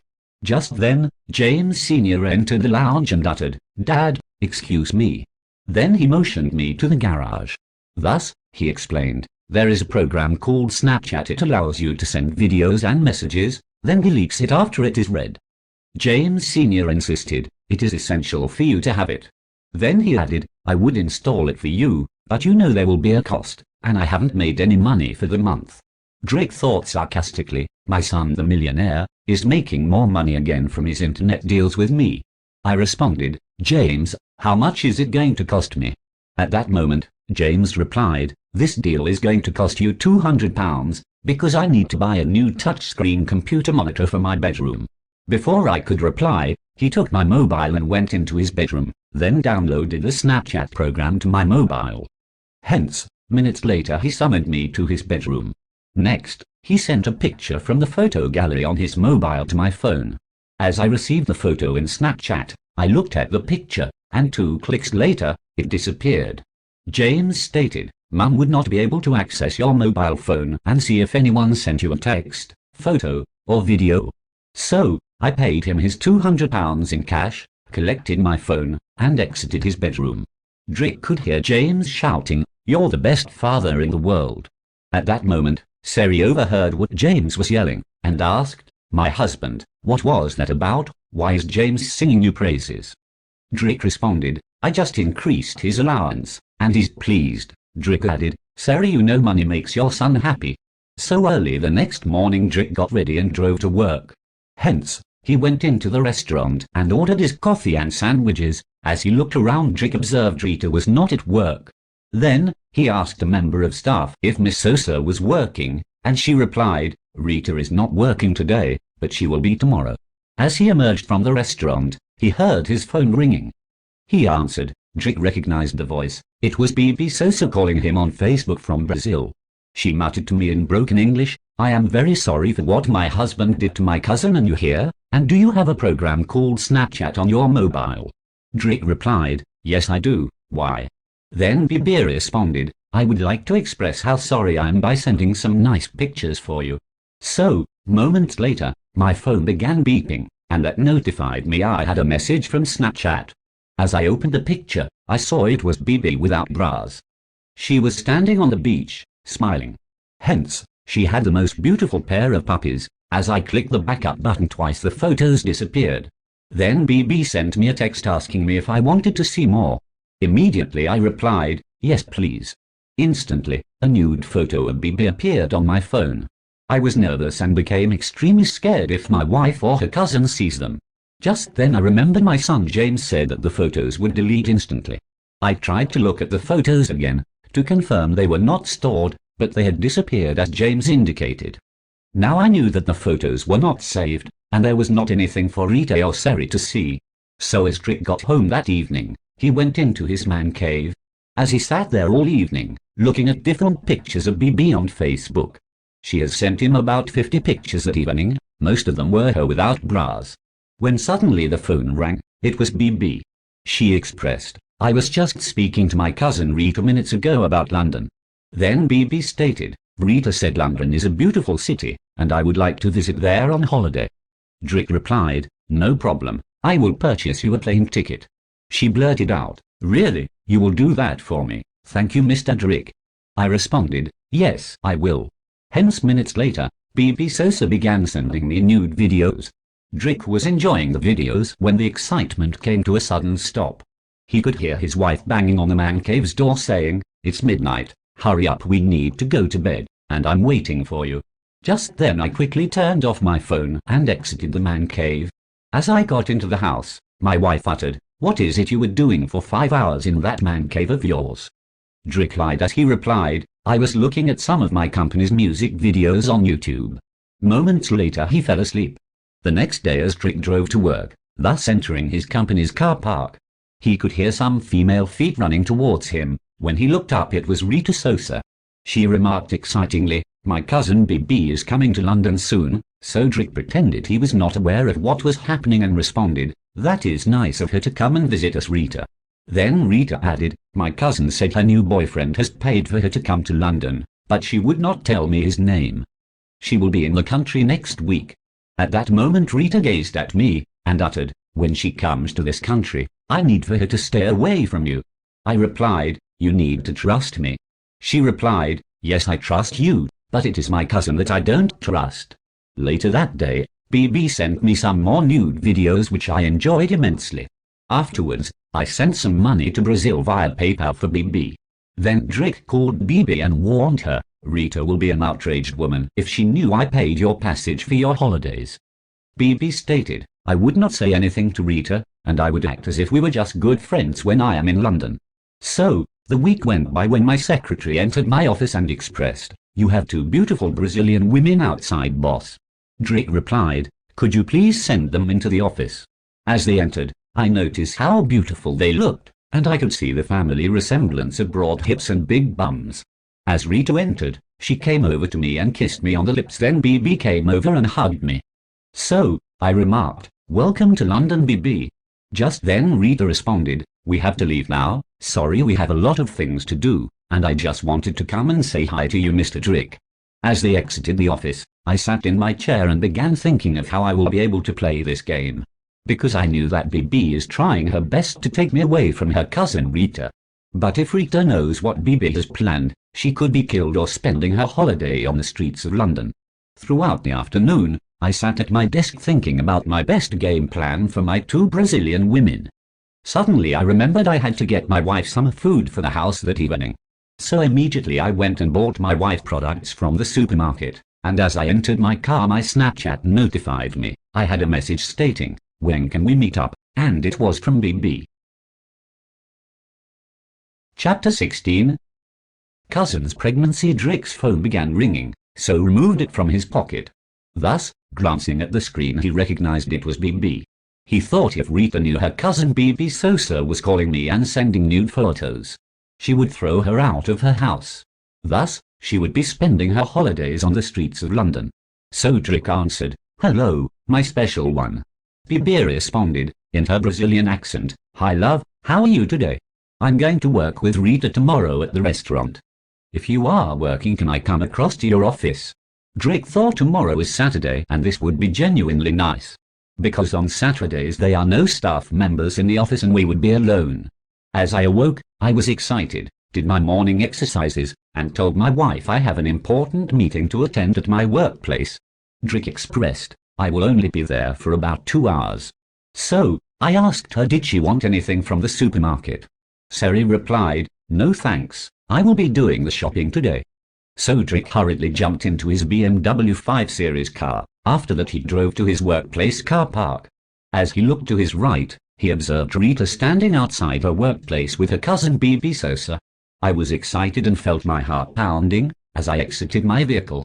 They strutted over to me, then Rita hugged me and kissed me on the lips, and remarked, "How are you, Mr. Drick?" I replied, "I'm fine." Next BB Sosa stepped forward and embraced me. After that, she tried to kiss me. Just then I turned my head and stepped back. Right away, Rita pointed to her and remarked something in Portuguese. BB glanced at Rita, then laughed, and replied in Portuguese. At this moment Rita remarked, "My cousin would like to come and see where you work." So Drick lied as he replied, "No problem, I will quickly show her where I work and introduce her to some of the staff members." I thought if I stated staffs were in the building, this would make Rita less suspicious. If only Rita knew that BB and I had made plans the day before. She would not allow her cousin to come along with me to my office by herself. So, Rita turned and went back into her workplace. Then Drick motioned BB to follow him to his office. At that moment, I noted my friend Dean Saunders's car driving into the car park. Dean drove up to me and questioned, "Who is this lovely young lady, and does she have any sisters?" Drick replied, "It's Rita's cousin from Brazil. She came to London for a holiday, and no, she does not have any sisters." Just then, Dean blurted out sarcastically to me, "My name is Drick Crawford, and please don't forget that." So, I responded, "Dean, I will speak to you later." Then I escorted BB into the office. As I showed her around my office, she stated, "There is no one in the building." Drick replied, "Sorry, my staff doesn't work on Saturdays." As BB turned around, she accidentally knocked a few things off my desk. Just then she bent over to pick them up.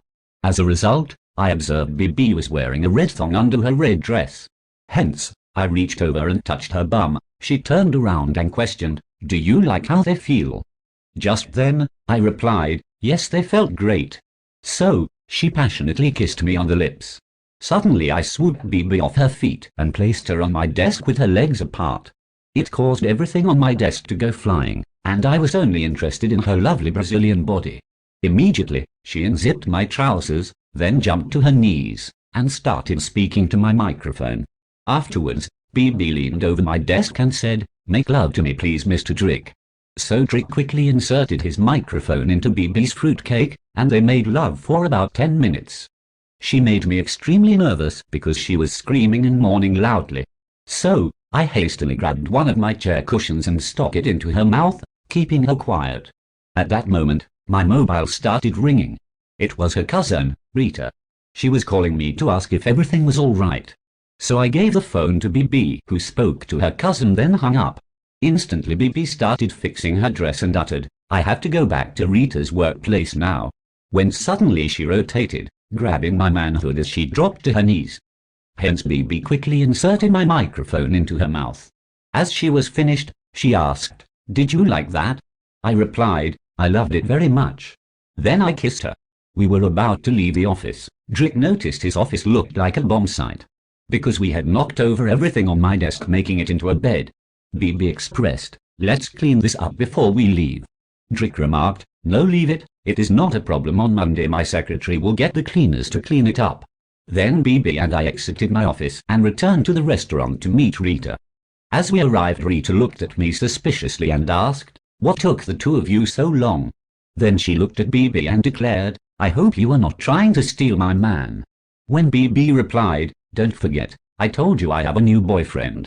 Drick thought I need to be finished with BB because he only wanted to sleep with her, and this could cost me my life. I thought to myself, she would not be in London for much longer. At that moment I felt sex with BB was a bit more exciting than with Rita. My phone rang, and as I glanced at the screen it was my son James Sr., who indicated, "Dad, will you drop me to my karate classes please?" So I stated to the ladies I had to leave right away. After I jumped into my car and said goodbye to Rita and her cousin. Then a few weeks went by, and BB had returned to Brazil. A few weekends later Drick took Rita to dinner. She remarked as we sat at the table waiting for our meal. Rita added, "Do you remember my cousin BB? Thus yesterday she called crying, and stated that she is pregnant." Drick nervously inquired, "Who is she pregnant for, Rita?" Thus, Rita replied, "BB stated the baby was for her boyfriend who lives in London." Just then Drick jumped up from the table and remarked, "I have to go to the toilet and take my diabetic injections, I will be back." As Drick entered the toilet, he glanced at his mobile and saw 2 messages on Snapchat from BB, stating that she was pregnant, and she will have to tell Rita the baby belongs to him. I thought, oh no, that is not a great idea. Just then BB texted me and expressed I always wanted a baby, and I would be keeping this child. Then BB continued, "You will have to tell your wife and my cousin you got me pregnant." Chapter 17.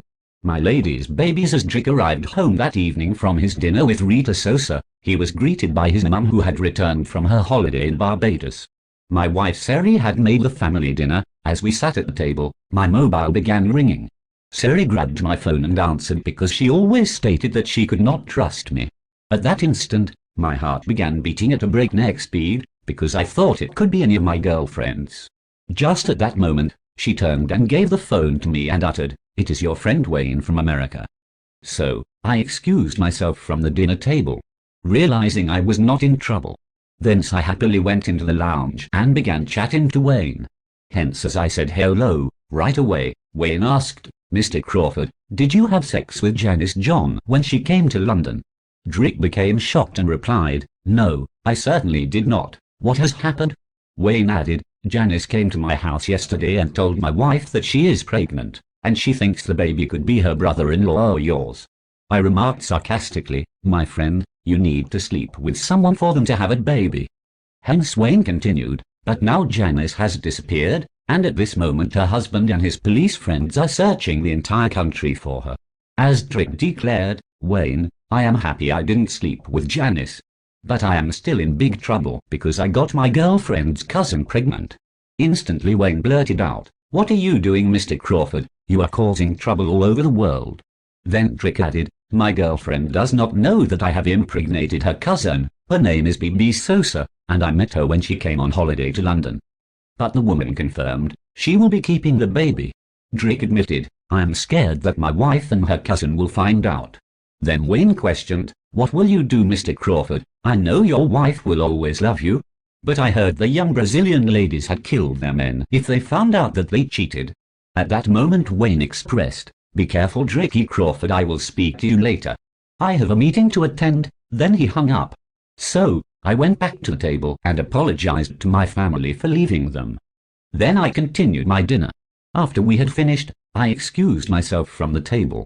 Thence I went into my man cave and proceeded to speak to some of my Facebook friends.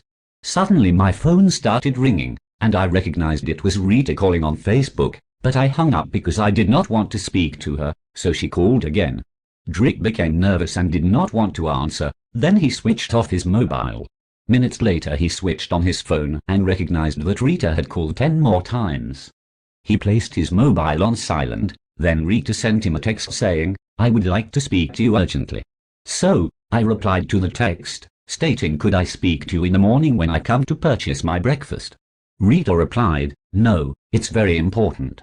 I want to speak to you right away," declaring, as I returned her text, "I'm at home with my wife, mother, kids, and I would not be speaking to you today." She then texted, "It's about my cousin BB Sosa. I wanted to know if you had anything to do with her becoming pregnant." At that instant, Drick turned off his phone. Then minutes later he left the man cave and returned to the lounge silently. Drick sat in the chair near the window pondering, as he watched boring television programs. Thus, this caused him to fall asleep in the lounge. Early the next morning, Drick awoke nervously and did his exercises, and drove to work. As I entered the car park, I tried my best to hide from Rita. Luckily, I found a member of my staff coming to work, so I asked her, "Could you please go to the diner and get me a coffee and a sandwich, please?" Then I sprinted from my car into my office. As Drick pushed the door, his heart almost stopped because Rita was sitting in the office waiting for him. Then she smiled and said, "Good morning, Mr. Drick." So, I replied, "Good morning, Rita." Hence, I also addressed my secretary, "Good morning." Just then my secretary smiled, glared at me, and excused herself, saying she was going to the toilet. Rita jumped to her feet and said, "Mr. Drick, could I speak to you in your office, please?" As we entered the office, Rita slammed the door behind her. Instantly she began punching and kicking me. So, I pushed her off and asked, "Rita, what's the problem?" She replied, "You are a very nice man because you give me money, but I told you BB likes to steal my boyfriends." As she continued, "Why did you sleep with her, and now that crazy woman is talking about marrying you?" Rita continued, "I had to explain to her you have a wife and 2 kids, and there is no way she will be able to marry you. BB has decided that she is coming to London to tell your wife she has your baby." Rita yelled, "Mr. Drick, you know I love you, and why did you go and F with my cousin? Do you know her husband will be coming out of prison next month, and he will come to London and kill you because he live in London?" Drick replied, "That's not a problem, I have gangster friends who will take care of him." Hence, trying to calm her down, I continued, "Rita, you know I love you." At that moment, Rita began hugging and kissing me, so I lifted her and placed her onto my desk, then made passionate love to her. After we were finished, Rita remarked, "I must go back to work, and I will speak to you later, Mr. Drick." Thus she ran out of my office to her workplace because she was late. My secretary entered the office and professed, "Both of these girls are going to cost you your wife and business." At this instant, I blurted out to her, "My name is Drick Crawford and please don't forget that." My secretary laughed and stated, "I would not forget that, boss." Then she departed the office. So, I exited my office and went to find my friend Dean Saunders. I explained to him that I had slept with Rita's cousin and she was having a baby for me. Dean blurted out, "Mr. Drick Crawford, you are always getting yourself into trouble, when will you stop?" He added, "Drick, what are you going to do? Does her cousin Rita know, and what will you do when the baby is born?" Just then Drick's phone began ringing, and it was BB calling from Brazil. I refused to answer the call, but she called 2 more times. Dean stated, "You need to answer that call, it seems to be important," and she would constantly continue to call you until you have answered. As I answered the phone, BB said, "I am deeply sorry, Mr. Drick, if I have caused you any trouble, but I am not having a baby anymore." She explained that she had missed her period, and it came yesterday. So, I happily stated, "Thank you, BB, could you please call your cousin Rita, and let her know what has happened?" Glaring at Dean, he began laughing instantly and stated, "You are the luckiest man in the world." Then Dean uttered, "You need to stay away from those crazy women, one day they will harm or kill you." Hence Drick expressed, "Goodbye, Dean, I have to go." So, he instantly ran across the car park, and into the diner where Rita was working. Then I grabbed her and pulled her into the car park and stated I just spoke to BB and she said she was not pregnant. Rita replied, "I am happy that you're happy, but please do not F my cousin again." She then turned and strutted back into her workplace. Her action caused me to enter my car and sat there for about 30 minutes, thinking, what if BB was really pregnant, and what would I have done? Chapter 18. Being hunted twice while in bed, Drick could not sleep, hence he looked at the clock, and it was 3 a.m. So, he got out of bed and went into the lounge. As he was sitting in the chair, looking at YouTube on his mobile phone, just then, my phone began ringing. I glanced at my mobile and observed it was a phone number I did not recognize. Drick became nervous and did not answer because he remembered what Wayne told him about Janice being pregnant. Instantly my phone received a message from a strange number. The person wrote, "This is Janice." Thus, she explained in her text, she was using her cousin's mobile phone she had borrowed to text me. Then Janice stated, "I will be calling you right now." Thence the phone began ringing, so Drick quickly answered because he did not want to wake up his wife or any of his sons. He said, "Hello, Janice, how are you?" Hence Janice started crying and replied, "I think I got you into big trouble, Drick. I am sorry. I told my husband that I was pregnant for you, because I could not tell him that I was pregnant for his brother." Drick blurted out, "Why would you do something like that? You know your husband doesn't like me, and do you remember your husband almost broke my ribs when I was in Florida?"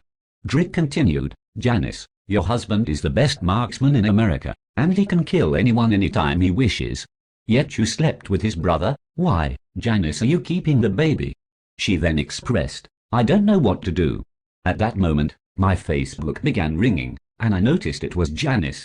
Drick remarked, "Janice, something strange is happening because you are speaking to me, and why is your mobile phone calling me?"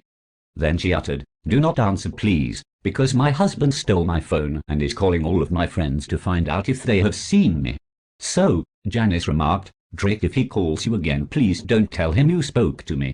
Then she quickly hung up. A few minutes later a London phone number called. As I answered, the person said, "This is Janice's husband calling." He expressed, "Drick, I am in London, and I flew in yesterday." Drick became scared and hastily asked, "Which London?" Hence, he replied, "The London you are living in. I came to kill you because I heard you had impregnated my wife." So Drick nervously stuttered, "Sir, what I'm going to say to you would not make you happy, because it is your brother who impregnated your wife and not me." The phone became quiet for about 30 seconds, and I could hear heavy breathing. Then he muttered, "I think I will have to shoot him, but sir, can I still meet you about 11 a.m. today at your office?" Drick replied, "That's okay." Then they hung up. Drick turned off his mobile and went back into his bedroom thinking how he got the address to my office. Just as he climbed into bed his wife asked, "Is everything okay? You were on the mobile at 4 a.m. Drick replied, "Yes, it was my foreign customers, and they don't know what time it is in London." As I woke up, a few hours later I exercised, then got showered and dressed for work. Drick entered his vehicle. Feeling nervous he drove to work. As he turned into the car park and exited the vehicle, Drick noticed that a member of staff was standing in the car park speaking to Janice's husband. At that moment he turned and strutted towards me, extending his arms, as he remarked, "My name is Nick John." That was the first time I observed him being polite, and he had a distinct feature because he stood 6 feet 5 inches tall. Then Drick motioned Nick to follow him into the building. Next, I introduced Nick to members of staff and my secretary, then we entered my office and sat down. At that moment Nick mentioned to me, "I am extremely sorry. When I booked my flight to come here to kill you, I did not know my wife slept with my brother." Drick, this is the very first time I am hearing about this situation. Drick expressed, "Your wife told one of her friends that she would tell you the baby belongs to me, but she knew that the baby is your brother's." At that moment I invited Nick to the nearby restaurant, so we could have a cup of coffee and a sandwich. As I entered the restaurant, I observed Rita standing near the cashier machine, so Nick and I strolled up to her and placed our orders. Then we sat at my favorite table. Minutes later, Rita arrived and said, "Good day, Mr. Drick. Good day to your friend," as she placed our coffee and sandwiches on the table. Then she turned and continued to serve other customers, so I mentioned to Nick, "That is my girlfriend. She wanted to beat up your wife when she came to London." At that moment, Nick began laughing and sarcastically remarked, "I should pay her a large amount of money to finish the job." Then he stated, "I suspected Janice and my brother were together because they always seem to defend each other." Just then, I noticed a gentleman strutting into the restaurant. Immediately I thought, oh, no, it was B.B. Sosie's husband. I was shocked to see him in London because the last time I saw him, he was trying to kidnap me in Brazil. So, I said, Nick, do you see that man standing near the cashier? He tried to kidnap me in Brazil. Nick turned and saw him speaking to Rita and stated, do you want me to speak to him? I hurriedly grabbed Nick's hand and told him not to do anything. That moment BB Sosa's husband saw Nick and me, then he strolled over to my table. As he got closer to our table, Nick and I stood up, then he uttered, I would like to speak to you outside in the car park. Just then, Nick responded, I'm coming into the car park with you, Drick. So we went outside into the car park, then BB's husband stated, I heard you were sleeping with my wife when I was in prison. As he continued, then you paid for her to come to London on a holiday so you could F her. Drick responded, I did not sleep with your wife. If you think I'm lying, go and ask her cousin Rita. She's in the restaurant. Hence Nick jumped in front of me and grabbed the Brazilian by his shirt and stated, I'm a police officer and if any harm comes to my friend, then you will have to speak to me. Suddenly, Nick pulls a gun from his waist and sticks it into the gentleman's chest. At that moment, my heart began pounding, and my knees started wobbling. Hence, I held on to the nearest post for support. Then BB's husband stated, you've hired a personal bodyguard to kill me. But I will kill you when your police friend is not around. At that moment, his phone began ringing. As he answered, it was his wife who was calling him. She stated that she was never pregnant. Then he hangs up the phone and came across to apologize. Just then Rita came running out of the restaurant and said something to him in Portuguese. After that the two of them had a screaming match in Portuguese. Nick and I stepped in because they look as if they were about to fight. Hence a taxi pulled up, and BB's husband entered the vehicle. Afterward, he pointed his fingers at Drick like a gun, and uttered, the next time I would get you if you slept with my wife. Nick John said, you're a very unlucky man, Drick, because two men came across the world to your office to kill you, and both of them were falsely accusing you of sleeping with their wives. I will be leaving you now because I have a plane to catch. I'm on my way back to America tonight. I'm sorry I scared you. Then minutes later, Nick's friend arrived to take him to the airport in a BMW police jeep. As he drove away, I thought about how Nick could get a gun in London. Then I remember he's a cop with plenty of contacts in the police forces. Chapter 19. Caught in the man cave. As Drick awoke, it was a bright Thursday morning. Hence his wife stated that she would be taking her youngest son James Jr. together with my mother along with her to a church convention. Then Sari added, Drick, you will have to cook the food for James Sr. and yourself because he will be at home with you. So, I replied, that's not a problem. Then I got ready and jumped into my vehicle and began my drive to work. While on my way to work, my phone began ringing. It was an American number. As I answered, instantly I recognized the voice. It was Janice John. Drick remarked, good morning, Janice. Why are you trying to get me killed? She returned, why did you say that? Drick responded, your husband flew to London and came to my office with a gun that he borrowed from one of his police friends to kill me. At once, I had to tell Nick the truth before he murdered me. Because I heard from a friend that you were having a baby for his brother. Janice blurted out, who told you that I was having a baby? Drick replied, I will not tell you who told me, but is it true, Janice? Then he continued, why did you tell your husband I was your child's father? Janice remarked, at that moment I thought it was the safest thing to say because I thought he would not fly to London and go searching for you. She added, but I may have underestimated him. I'm sorry I was wrong. Janice continued, because I knew he would kill someone, so I have decided to abort the baby. Thus, she stated, I spoke to his brother, and he mentioned we were only having fun, and he was not interested in having a baby. So Drick remarked, Janice, your husband Nick came to London to kill me because of what you told him, and I do not think that was funny. Then he added, my two sons would be without their father, my mother would be without her son, and my wife without her husband. I don't think what you did was funny. Just at that moment my phone started ringing. It was Rita Sosa. I was so annoyed with Janice, I hastily said goodbye to her. Then Drick answered the call and mumbled, how are you today? Rita replied, you don't sound happy, Mr. Drick. Drick responded, someone has upset me today. He added, what are you doing on the weekend, Rita? Would you like to come to my house on Saturday? Rita paused because she could not believe what Drick was saying. Then she asked, where would your wife be? Drick declared, she would be going out of town with my mother and younger son to a church meeting. Just then Drick remembered that his son James Sr. was going to be at home. "So," he remarked, "could I call you back in 5 minutes? I need to find out what my eldest son would be doing on Saturday." Drick called his son and asked him what was his agenda for Saturday. James replied, "I will be going to karate classes, then I will be visiting my girlfriend's home afterward and would be spending the night at her house." So Drick mentioned to James Sr., "I would give you some money if you were going to be staying at your girlfriend's home overnight." James questioned, "Are you trying to bribe me, Dad?" Drick replied, "No, my son, I'm just doing it because I love you." Then he hung up the phone. So Drick called Rita Sosa and said, "I would pick you up from your workplace about 3 p.m. on Saturday, then we can go back to my house." As Saturday arrived, Drick's wife, mum, and son packed their bags and went to catch the train for her church's weekend convention. About 2 p.m., James Sr. got dressed and ready for his karate classes. Then he packed some extra clothing because he would be sleeping at his girlfriend's house. Drick asked James Sr., "Did you tell your mother that you were not going to be at home for the weekend?" James replied, "No, Dad, I did not, but you can tell her when she calls." Hence later that day he gave his son some money and took James Sr. to his karate classes. He was not expecting to see him again until Sunday morning.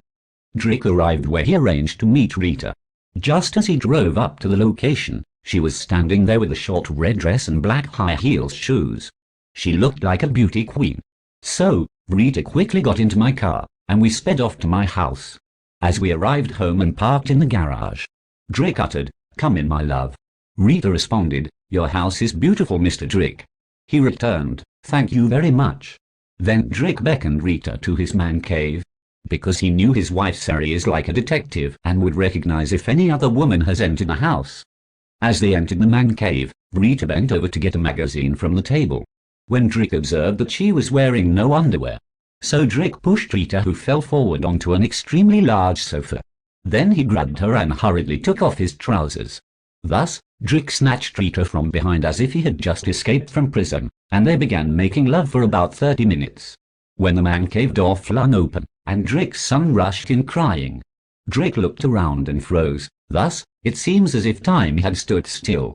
James Sr. stood looking puzzled as he saw his dad making love to a 19-year-old Brazilian lady. He was shocked because he was looking at his dad, making love to a lady who was not his mother. It was embarrassing seeing two adults having sex. Then he uttered sorry as he wiped the tears from his eyes and ran out of the man cave. Thus, Rita quickly jumped to her feet, pulling her dress down, and Drick hastily zipped his trousers up. Then Drick ran after his son and hugged him. Then he took him into the house and spoke to him. James explained that his girlfriend was annoyed with him, so he did not want to stay at her house anymore, and that is the reason he came home early. At that moment, hurriedly Drick entered his pocket and took out a debit card and gave it to James and told him to buy himself something nice on eBay for less than £400. As he smiled, hugged me, and said, "Thank you very much, you are the best, Dad." My son laughed and remarked, "Dad, I did not see anything, but your girlfriend is extremely beautiful. Can I have her when I grow up?" Drick declared, "My son, we will never be sharing girlfriends, and please don't tell your mother." James replied, "Okay, Dad, I was joking about your girlfriend, but this will cost you a lot of money." So Drick smiled and left the house and returned to the man cave. As he entered the man cave, he explained to Rita, "We have to leave now." Then hurriedly they exited the man cave, jumping into the vehicle, and drove to Rita's house.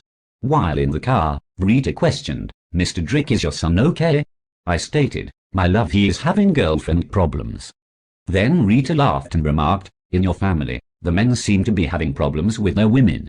Just then, I arrived at Rita's house, and she kissed me on the lips. Thus she remarked, "Mr. Drick, the sex was great, and I will see you on Monday." She said goodbye and rushed into her house. As I drove back home, parked, then entered the house, James was standing in the lounge, smiling as he returned my debit card. He said, "Dad, I have spent £2,000 on a brand new games computer." I blurted out, "How much?" But I knew it would cost me a lot of money to keep James quiet, because if he tells his mum about what he saw I was doing with Rita in the man cave. Chapter 20.